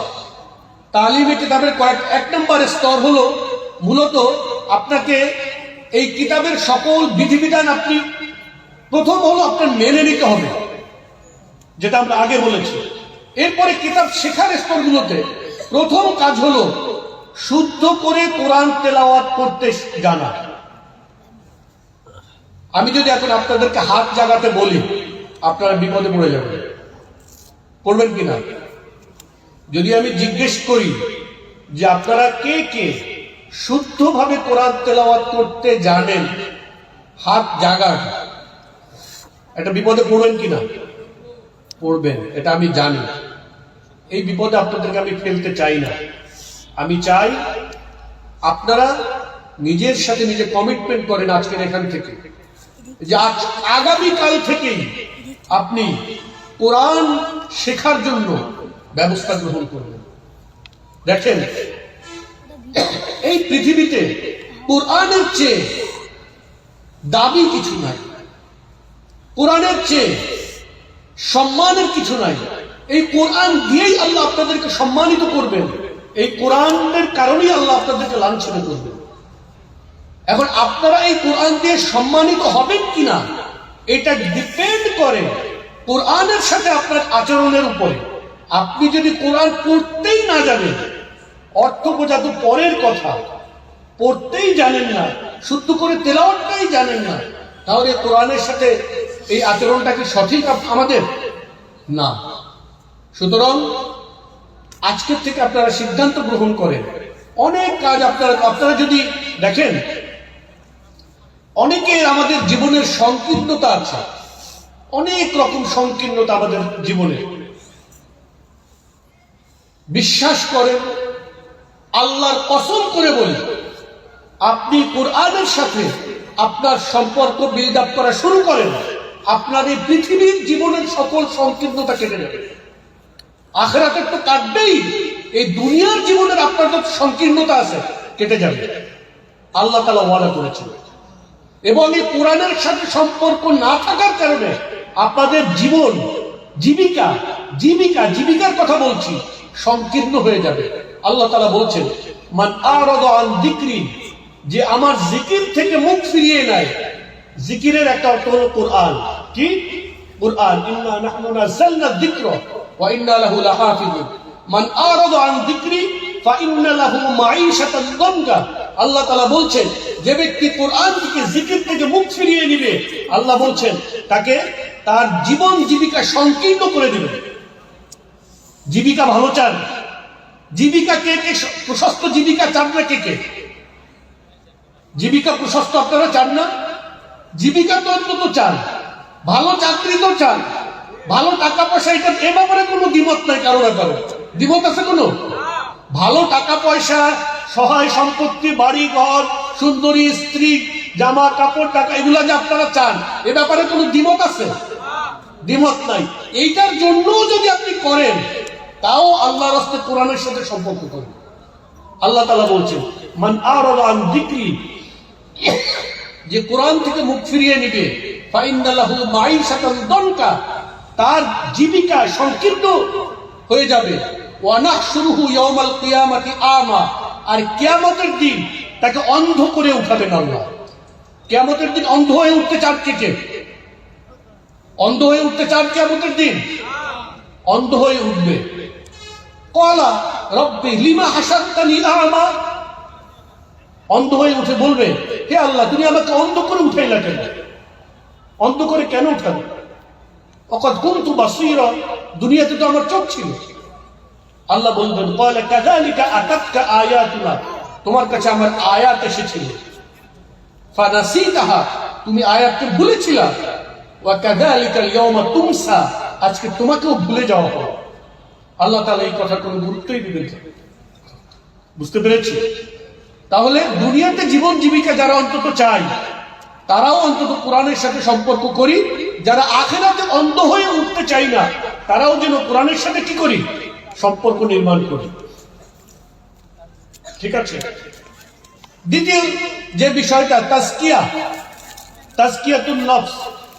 তাজকিয়াতুন নফস একটা, তিনটা তাজকিয়া আমাদের খুব জরুরি। কয়টা তাজকিয়া? তিনটা তাজকিয়া। এক নাম্বার তাজকিয়া, আপনি যদি বলেন তাজকিয়াতুল ঈমান মিনাশ শিরক, আপনার ঈমানকে শিরক থেকে পবিত্র করবেন। কি করবেন? ঈমানকে শিরক থেকে পবিত্র করবেন। দুই নাম্বার তাজকিয়াতুল আমাল মিনাল বিদআহ, আপনার আমলকে বিদআত থেকে পবিত্র করবেন। তিন নাম্বার তাজকিয়াতুন নফস মিন আমরাজিল কুলুব, অন্তরের যত রোগ আছে এই রোগ থেকে আমাদের অন্তরকে কি করব? আমরা পবিত্র করব। অন্তরকে পবিত্র করার উপায় কি? অন্তরকে পবিত্র করার উপায় কি? কিসের থেকে পবিত্র করবেন বলেন তো? অন্তরকে কিসের থেকে পবিত্র করবেন? হ্যাঁ, কিসের থেকে? হ্যাঁ, কিসের থেকে? গুনাহ থেকে। অন্তরকে প্রথম পবিত্র করতে হবে দুনিয়ার মোহাব্বত থেকে। কিসের থেকে? দুনিয়ার মোহাব্বত থেকে। কারণ হুব্বুদ দুনিয়া রাসু কুল্লি খাতিআ। প্রথম, আরো অনেক রোগ আছে, এর ভিতরে অন্যতম প্রধান যে রোগটা মূলত আপনার অন্য সকল রোগের কারণ, সেটা হলো দুনিয়ার মোহাব্বত। ধরেন হিংসা করা, এটা একটা অন্তরের রোগ। হিংসা করা কিসের রোগ? অন্তরের রোগ। এই অন্তরের রোগটা, হিংসাটা কেন আসে জানেন? দুনিয়ার প্রতি আপনার মোহাব্বতের কারণে। দুনিয়াকে, দুনিয়া সবকিছু, দুনিয়া অর্থ সম্পদ, সুন্দরী নারী, গাড়ি বাড়ি, ধন সম্পদ, টাকা পয়সা, ফেম খ্যাতি, এই সবকিছু দুনিয়া। আপনি আরেকজন মানুষ আর্থিকভাবে আপনার সামনে ধনী হয়ে গেল, আপনার তার প্রতি কি হয়? হিংসা হয়। এটা কি কারণে হয়েছে? মূলত কারণ আপনার অন্তরের ভিতরে দুনিয়ার মোহাব্বত আছে, এবং এ কারণে আপনি এই দুনিয়া পান নাই, সে পাইছে, এই জন্য আপনার অন্তরে কি হয়? তার প্রতি হিংসা হয়। তো আমরা এই তিনটা তাজকিয়া করব, আমাদের অন্তরকে তাজকিয়া করার। সে অন্তরকে তাজকিয়া করার জন্য কি কাজ আমরা করব?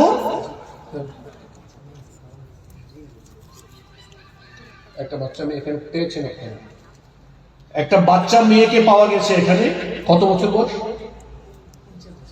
3-4 বছরের একটা বাচ্চা মেয়েকে এখানে পাওয়া গিয়েছে। আপনাদের আশেপাশের কারো যদি হয়ে থাকে তাহলে মঞ্চে যোগাযোগ করুন, এখানে আছে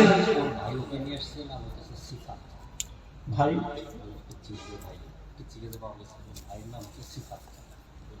আচ্ছা, যাকে পাওয়া গেছে তার ভাইয়ের নাম হলো সিফাত।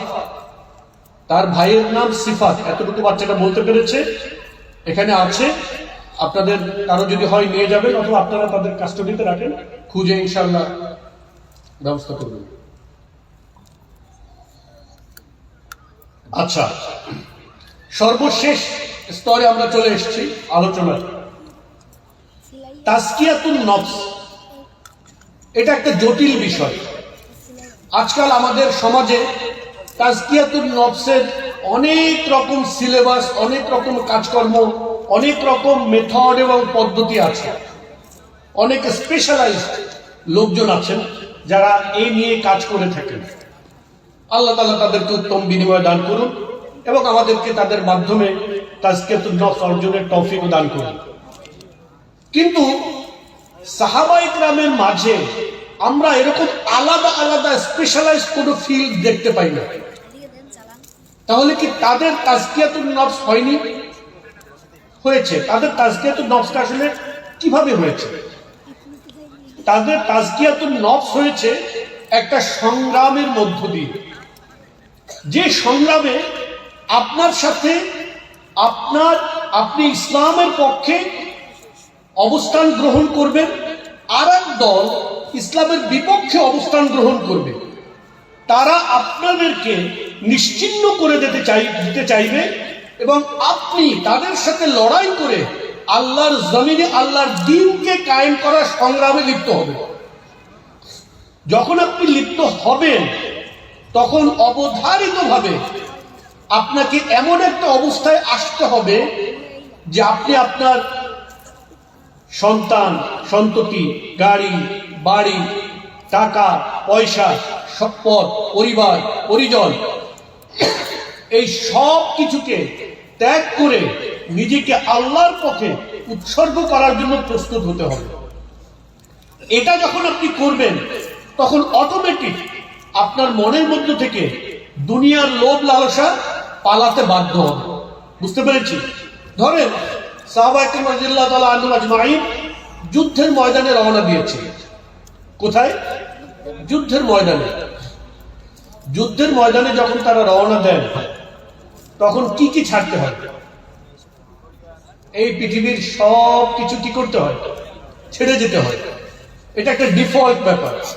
যখন আপনি এই পৃথিবীর সবকিছু ছেড়ে দিয়ে সামনে অগ্রসর হতে প্রস্তুত হবেন এবং আল্লাহর সামনে নিজেকে হাজির করবেন যে আল্লাহ, তোমার জন্য, তোমার দ্বীনের জন্য আমি আমার রক্তের শেষ বিন্দুটুকু কোরবানি করতে প্রস্তুত, তখন আপনার অন্তর থেকে মূলত ওই যে লোভ ও আর থাকবে কোথায়? আপনি যদি যুদ্ধের ময়দানে যাওয়ার জন্য প্রস্তুতি গ্রহণ করেন, সেখানে তো আপনি মৃত্যুবরণ করার জন্য যাচ্ছেন, শাহাদা অর্জন করার জন্য যাচ্ছেন, তখন আপনার যা কিছু দুনিয়ার আছে সবকিছু তো আপনাকে পিছনে ফেলেই যেতে হচ্ছে, তাই না? এটা একটা ডিফল্ট মেকানিজম। তখন অটোমেটিক এই দুনিয়ার মোহাব্বতকে আপনার কোরবানি দিতে হচ্ছে, এটা নিংড়ে বের করতে হচ্ছে আপনার অন্তর থেকে মোহাব্বত। এইটা থাকলে আপনি তো যেতেই পারতেছেন না। যখন আপনি এটা থাকার পরেও যাচ্ছেন, এটার উপর দিয়ে পা দিয়ে মারিয়ে নিজের অন্তরকে শক্ত করে, তখন আল্লাহ তাআলা আপনার প্রতি সন্তুষ্ট হয়ে যাবে যে আপনি আপনার অন্তরে এগুলোর প্রতি যে তামান্না আছে, ভালোবাসা আছে, মোহাব্বত আছে, এটাকে আপনি ডিলিট করতে পারবেন না, এটাকে আপনি অন্তর থেকে বের করে ফেলতে পারবেন না। কিন্তু আপনি যে লড়াইটা করবেন প্রতিনিয়ত এটাকে ওভারকাম করার জন্য, এটা আল্লাহ তাআলা দেখতে চান। আপনাদের অনেক সময় মনে হতে পারে, আচ্ছা আমাদের মনের ভিতরে এই সুন্দরী মহিলা দেখলে যে একটা আকর্ষণ বোধ হয়, এটা যদি না থাকতো তাইলেই তো আর চোখ যাইতো না। মনে হয় না এরকম? তাহলে তো আমরা বাইচা যাইতাম এই চোখের গুণা থেকে। তাহলে আমার অন্তর থেকে সুন্দরী নারীর প্রতি আকর্ষণের ব্যাপারটা যদি অপারেশন করে ফেলে দেওয়া যেত, তাহলে তো আর তাকাইতাম না। এরকম মনে হয় না? ব্যাপারটা আসলে এরকম না। আপনি আপনার অন্তর থেকে এটাকে অপারেশন করে ফেলে দিতে পারবেন না, কিন্তু আপনি যে এই যে স্ট্রাগলটা করতেছেন, ঠিক আছে, আপনার নখ চাচ্ছে আরেকবার তাকাই, আরেকবার দেখি, কিন্তু আপনি কেবল আল্লাহর ভয়ে চোখটা নিচু নামালেন, এটা আল্লাহর কাছে অনেক প্রিয়। এই যে স্ট্রাগলটা আপনি করছেন না, এই স্ট্রাগলটাই আল্লাহ দেখতে চান। আপনি ফেরেশতা হইতে পারবেন না। সম্পদের প্রতি আপনার মোহ, এটা ডিফল্ট। আল্লাহ বলছেন ওয়া ইন্নাহু লিহুব্বিল খায়রি লাশাদীদ, মানুষ সম্পদের মোহে অত্যন্ত কঠোর। আপনি আপনার অন্তর থেকে সম্পদের মোহ বের করে দিতে পারবেন না, কিন্তু আপনার সামনে একটা ডিল আসছে, ডিলটা একটা হারাম ডিল। যদি শুধু একটু কম্প্রোমাইজ করেন তাহলে 10 লাখ টাকা লাভ হয়ে যায়, কিংবা যদি একটু দুর্নীতি করেন তাহলে 20 লাখ টাকা অ্যাকাউন্টে চলে আসে। ঠিক আছে, আপনার অন্তরে সম্পদের প্রতি লোভও আছে, মোহ আছে, কিন্তু আপনি কেবল আল্লাহর ভয়ে এটাকে ত্যাগ করলেন। এই যে আপনার ভিতরে দ্বন্দ্ব, আল্লাহ তাআলা তখন খুশি হন যে এই বান্দা তো আমাকে দেখে নাই, এই বান্দা আমাকে দেখে নাই, কিন্তু বান্দা বিশ্বাস করতেছে আমি আছি, এবং বান্দা বিশ্বাস করতেছে আমি এটা অপছন্দ করি, কেবলমাত্র এই কারণে বান্দা এটাকে ত্যাগ করতে চাচ্ছে। এই স্ট্রাগলটা আল্লাহ তাআলা অত্যন্ত পছন্দ করেন। বুঝতে পারছেন? আপনি কমপ্লিট, আপনি কখনোই ফেরেশতা হয়ে যেতে পারবেন না। এই দুনিয়ার প্রতি আপনার যে লোভ লালসা, এটা আপনার মৃত্যু পর্যন্ত থাকবে, এটা থাকবে, এটাকে আপনি ফেলে দিতে পারবেন না। কিন্তু আপনি যদি আন্তরিকতার সাথে এটাকে ওভারকাম করতে চেষ্টা করেন, তাহলে কি হবে? আপনি একটা পর্যায় পর্যন্ত পারবেন। বুঝতে পেরেছেন? আর কিছুটা পারবেন না। আল্লাহ তাআলার কাছে ওটার জন্য মাফ চাবেন, ক্ষমা চাবেন, আল্লাহ তুমি মাফ করে দাও। দেখেন আমরা সালাতে দাঁড়াই, সালাত শেষ করেই কি বলি? আস্তাগফিরুল্লাহ রাব্বি মিন কুল্লি যামবিন ওয়া আতুবু ইলাইহি। আমাকে একজন প্রশ্ন করছিল, আরে নামাজ পড়লাম, নামাজ পড়ে উঠছি, নামাজ পড়ে উঠলাম, নামাজ পড়ে উঠেই আল্লাহ তুমি মাফ করে দেন, কোন গুনার কাজ করছি নাকি? This is how it thought. ব্যাপারটা হলো নামাজটা আল্লাহ তাআলা যেরকম মনোযোগের সাথে আল্লাহ তাআলা পড়তে বলেছিলেন, আপনি আমি কি আসলে সেইভাবে পারছি? নামাজের মধ্যে তো কয় দোকানের হিসাব নিকাশ করছেন, এটা তো আল্লাহ জানেন। জানেন কি জানেন না? হ্যাঁ, অ্যাসাইনমেন্ট কয়টা রেডি করছেন, ম্যাথ কোনটা ভুল করে আসছিলেন যেটা নামাজের ভিতর ক্যালকুলেট করে ঠিক করছেন, এটা আল্লাহ জানেন। পরীক্ষার খাতা ভুল করে আইসা জোহরের নামাজে দাঁড়াইছেন আর ক্যালকুলেশন যে ওটা করতেছেন, এটা কে জানেন? আল্লাহ জানেন, তাই না? তাহলে আমরা নামাজটা করলে আল্লাহ যেভাবে চাইছেন সেভাবে করতে পারলাম না। এই জন্য নামাজ পড়েও আমরা কি বলি? আস্তাগফিরুল্লাহ রাব্বি মিন কুল্লি যামবিন, আল্লাহ সকল গুনাহ থেকে তোমার কাছে পানাহ চাই, মাপ চাই। সুতরাং আমরা আমাদের এই যে আপনারা যুব সমাজ, আপনারা অনেক অনৈতিক ব্যাপার আপনাদের সামনে অ্যাভেইলেবল। এই যে যুবক যে সময়টা আপনাদের জীবনে যাচ্ছে, আপনারা জানেন 7 শ্রেণীর মানুষকে আল্লাহ তাআলা আরশের নিচে ছায়া দিবেন কিয়ামতের দিন। তার ভিতরে এক শ্রেণী হলো সেই সকল যুবকরা যারা তাদের যুবক বয়সে আল্লাহ তাআলার পথে চলেছে, আল্লাহর পথে চলেছে। বুঝতে পেরেছেন? অনেক সময় বুড়ো বয়সে এসে শেষ বয়সে আর কোনো কাজ নাই, কি করবে এখন? মানুষ আসে, আসুক, খারাপ না, কিন্তু আল্লাহ তাআলার কাছে ওটা অত প্রিয় না। আল্লাহ তাআলার কাছে প্রিয় তখন যখন আপনার রক্ত গরম ছিল, হাতে সুযোগ ছিল, শরীরে তাকত ছিল, মনে চাহিদা ছিল, চোখে নেশা ছিল, সবকিছু ছিল, তবুও কেবলমাত্র আল্লাহর সন্তুষ্টির জন্য আপনি ওই নেশা বর্জন করেছেন, ওই অনৈতিক কাজটা বর্জন করেছেন, ওই মেয়ের সাথে সম্পর্কটা বাদ দিয়েছেন। হ্যাঁ, আপনি চাইলেই কোনো একটা খারাপ সম্পর্কে চলে যেতে পারতেন, কিন্তু আপনি যান নাই। কোনো অবৈধ কাজ করে ফেলতে পারতেন, আপনি করেন নাই। কোনো একটা আপনার অন্যায় কাজ, কোনো একটা রাজার আসরে আপনি বসে যেতে পারতেন, কিন্তু আপনি যান নাই, কেবলমাত্র আল্লাহর সন্তুষ্টির জন্য। এইটা আল্লাহ তাআলার কাছে অত্যন্ত প্রিয়। আল্লাহ রাব্বুল আলামিন আমাদেরকে এগুলো আমল করার তৌফিক দান করুন। এবং সবচেয়ে যে কাজের মাধ্যমে আপনারা আপনাদের জীবনকে সিরাতের পথে রাখবেন এবং এই দুনিয়ার মোহাব্বত থেকে নিজেদেরকে উত্তীর্ণ করবেন, সেটা হলো আল্লাহর জমিনে আল্লাহর দ্বীনকে কায়েমের সংগ্রামে নিজেদেরকে নিয়োজিত করা। এই সংগ্রামে যখন আপনি কানেক্টেড থাকবেন, এই জিহাদে যখন আপনি লিপ্ত থাকবেন, তখন প্রতিনিয়ত আপনার সামনে একের পর এক পরীক্ষা আসতে থাকবে, একের পর এক ফিতনা আসতে থাকবে, অবস্টাকল আসতে থাকবে, বাধা আসতে থাকবে, বিপত্তি আসতে থাকবে, এবং এর মাধ্যমে আপনি আপনার এই যে সংকীর্ণতা, এই যে দুর্বলতা, এই যে আপনার দুনিয়ার মুহাব্বত, এগুলিকে ওভারকাম করে আপনি দ্বীনের পথে অগ্রসর হয়ে সিরাতুল মুস্তাকিমের মধ্য দিয়ে আপনি চলতে পারবেন এবং আল্লাহ তাআলার সন্তুষ্টি অর্জন করতে পারবেন এবং ইনশাআল্লাহ জান্নাত অর্জন করতে পারবেন। আল্লাহ রাব্বুল আলামিন আমাদের সকলকে আল্লাহর জমিনে আল্লাহর দ্বীন কায়েমের জন্য আমাদের জীবনের শেষ রক্তবিন্দু কুরবানি করার তৌফিক দান করুন। আমিন। ওয়া আখিরু দাওয়ানা আনিল হামদুলিল্লাহি রাব্বিল আলামিন। আসসালামু আলাইকুম ওয়া রাহমাতুল্লাহি ওয়া বারাকাতুহু। প্রশ্নগুলো করুন। আর তোমার সাথে নিয়ে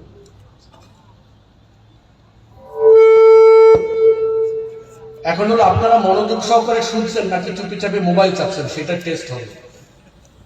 কি বলেন? এটা টেস্ট নেওয়া উচিত না? এত কষ্ট করে কথাবার্তা বললাম, শুনছেন নাকি মোবাইলে চ্যাট করছেন?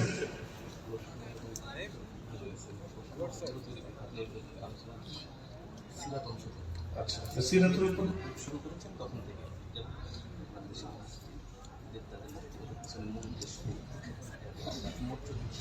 14টা প্রশ্ন, কয়টা করবেন? আচ্ছা, ওকে ওকে, আচ্ছা আচ্ছা।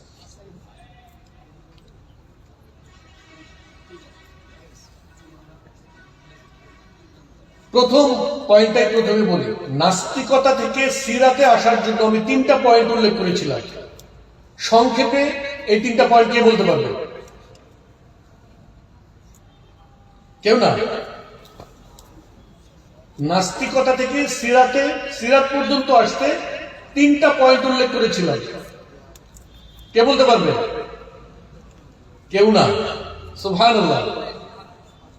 কে তুলছে? কই দাঁড়ান। জি বলেন। নাম্বার 1 মানে গোটা বিশ্বের যে একটা সৃষ্টিকর্তা আছে এটা আমাদের বিশ্বাস করা। 1 নাম্বার। হ্যাঁ 2 নাম্বার। স্রষ্টার সাথে যে আমাদের কমিউনিকেট মানে যোগাযোগ সেটা আছে। 2 নাম্বার হয়ে গেছে। বলেন 3 নাম্বার। নাম্বার হচ্ছে সর্বশেষ মাশাআল্লাহ পাস। কদ আফলাহা। চলে আসে। আচ্ছা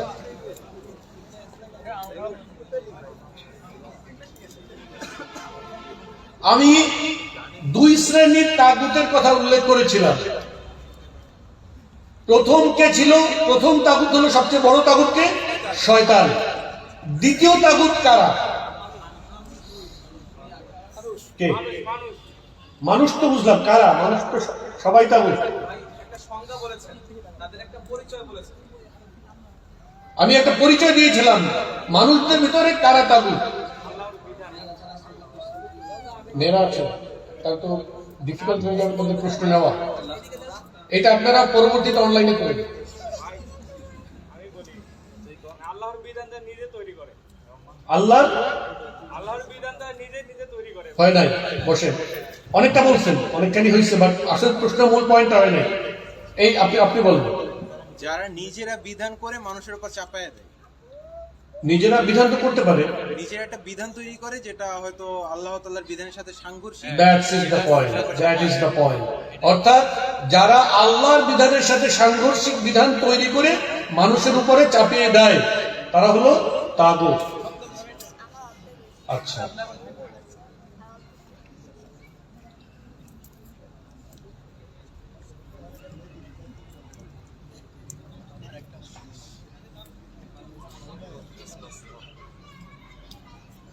আমি একটা সংখ্যা বলেছিলাম যে মাছের কতগুলো ধরন আছে, এর আনুমানিক সংখ্যা বলেছিলাম।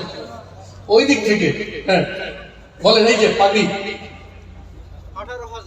18,000। মাশাআল্লাহ, আমরা 3জনকে পেয়ে গেছি। সরি, দুঃখিত, আপনারা প্রশ্ন আসলে অনেকগুলো করা উচিত ছিল। আপনারা কেন 3টা করছেন আই ডোন্ট মাইন্ড ইট। অনেক বেশি প্রশ্ন করা উচিত ছিল, অনেককে পুরস্কার দেওয়া উচিত ছিল। যে 3জন পুরস্কার বিজয়ী আমরা পেয়ে গেছি, তাদেরকে পুরস্কার। জি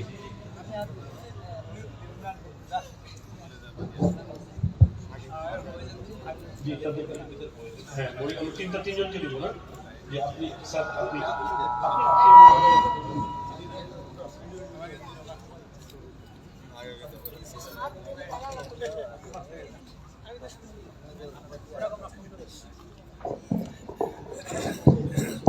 আমাদের প্রথম বিজয়ী মাসুদ জানা, অত্র প্রতিষ্ঠানের শিক্ষার্থী।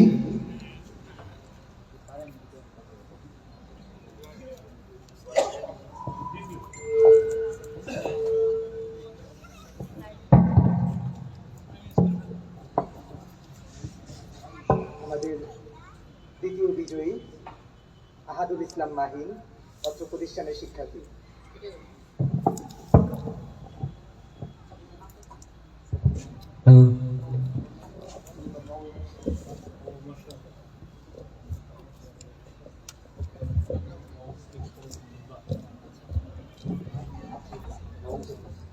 আমাদের তৃতীয় বিজয়ী উনি একজন নব মুসলিম, ওনার নাম হচ্ছে আব্দুল্লাহ।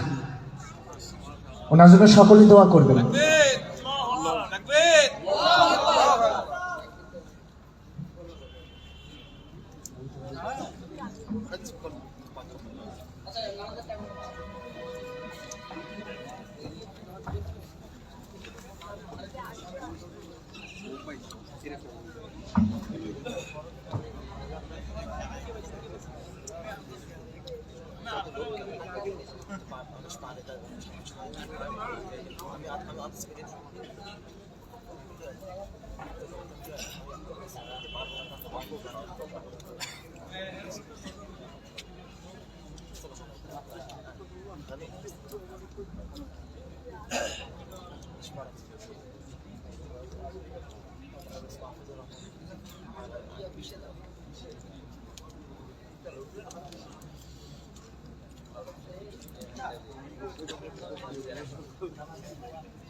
কি হলো, লাইভ অফ করবো নাকি?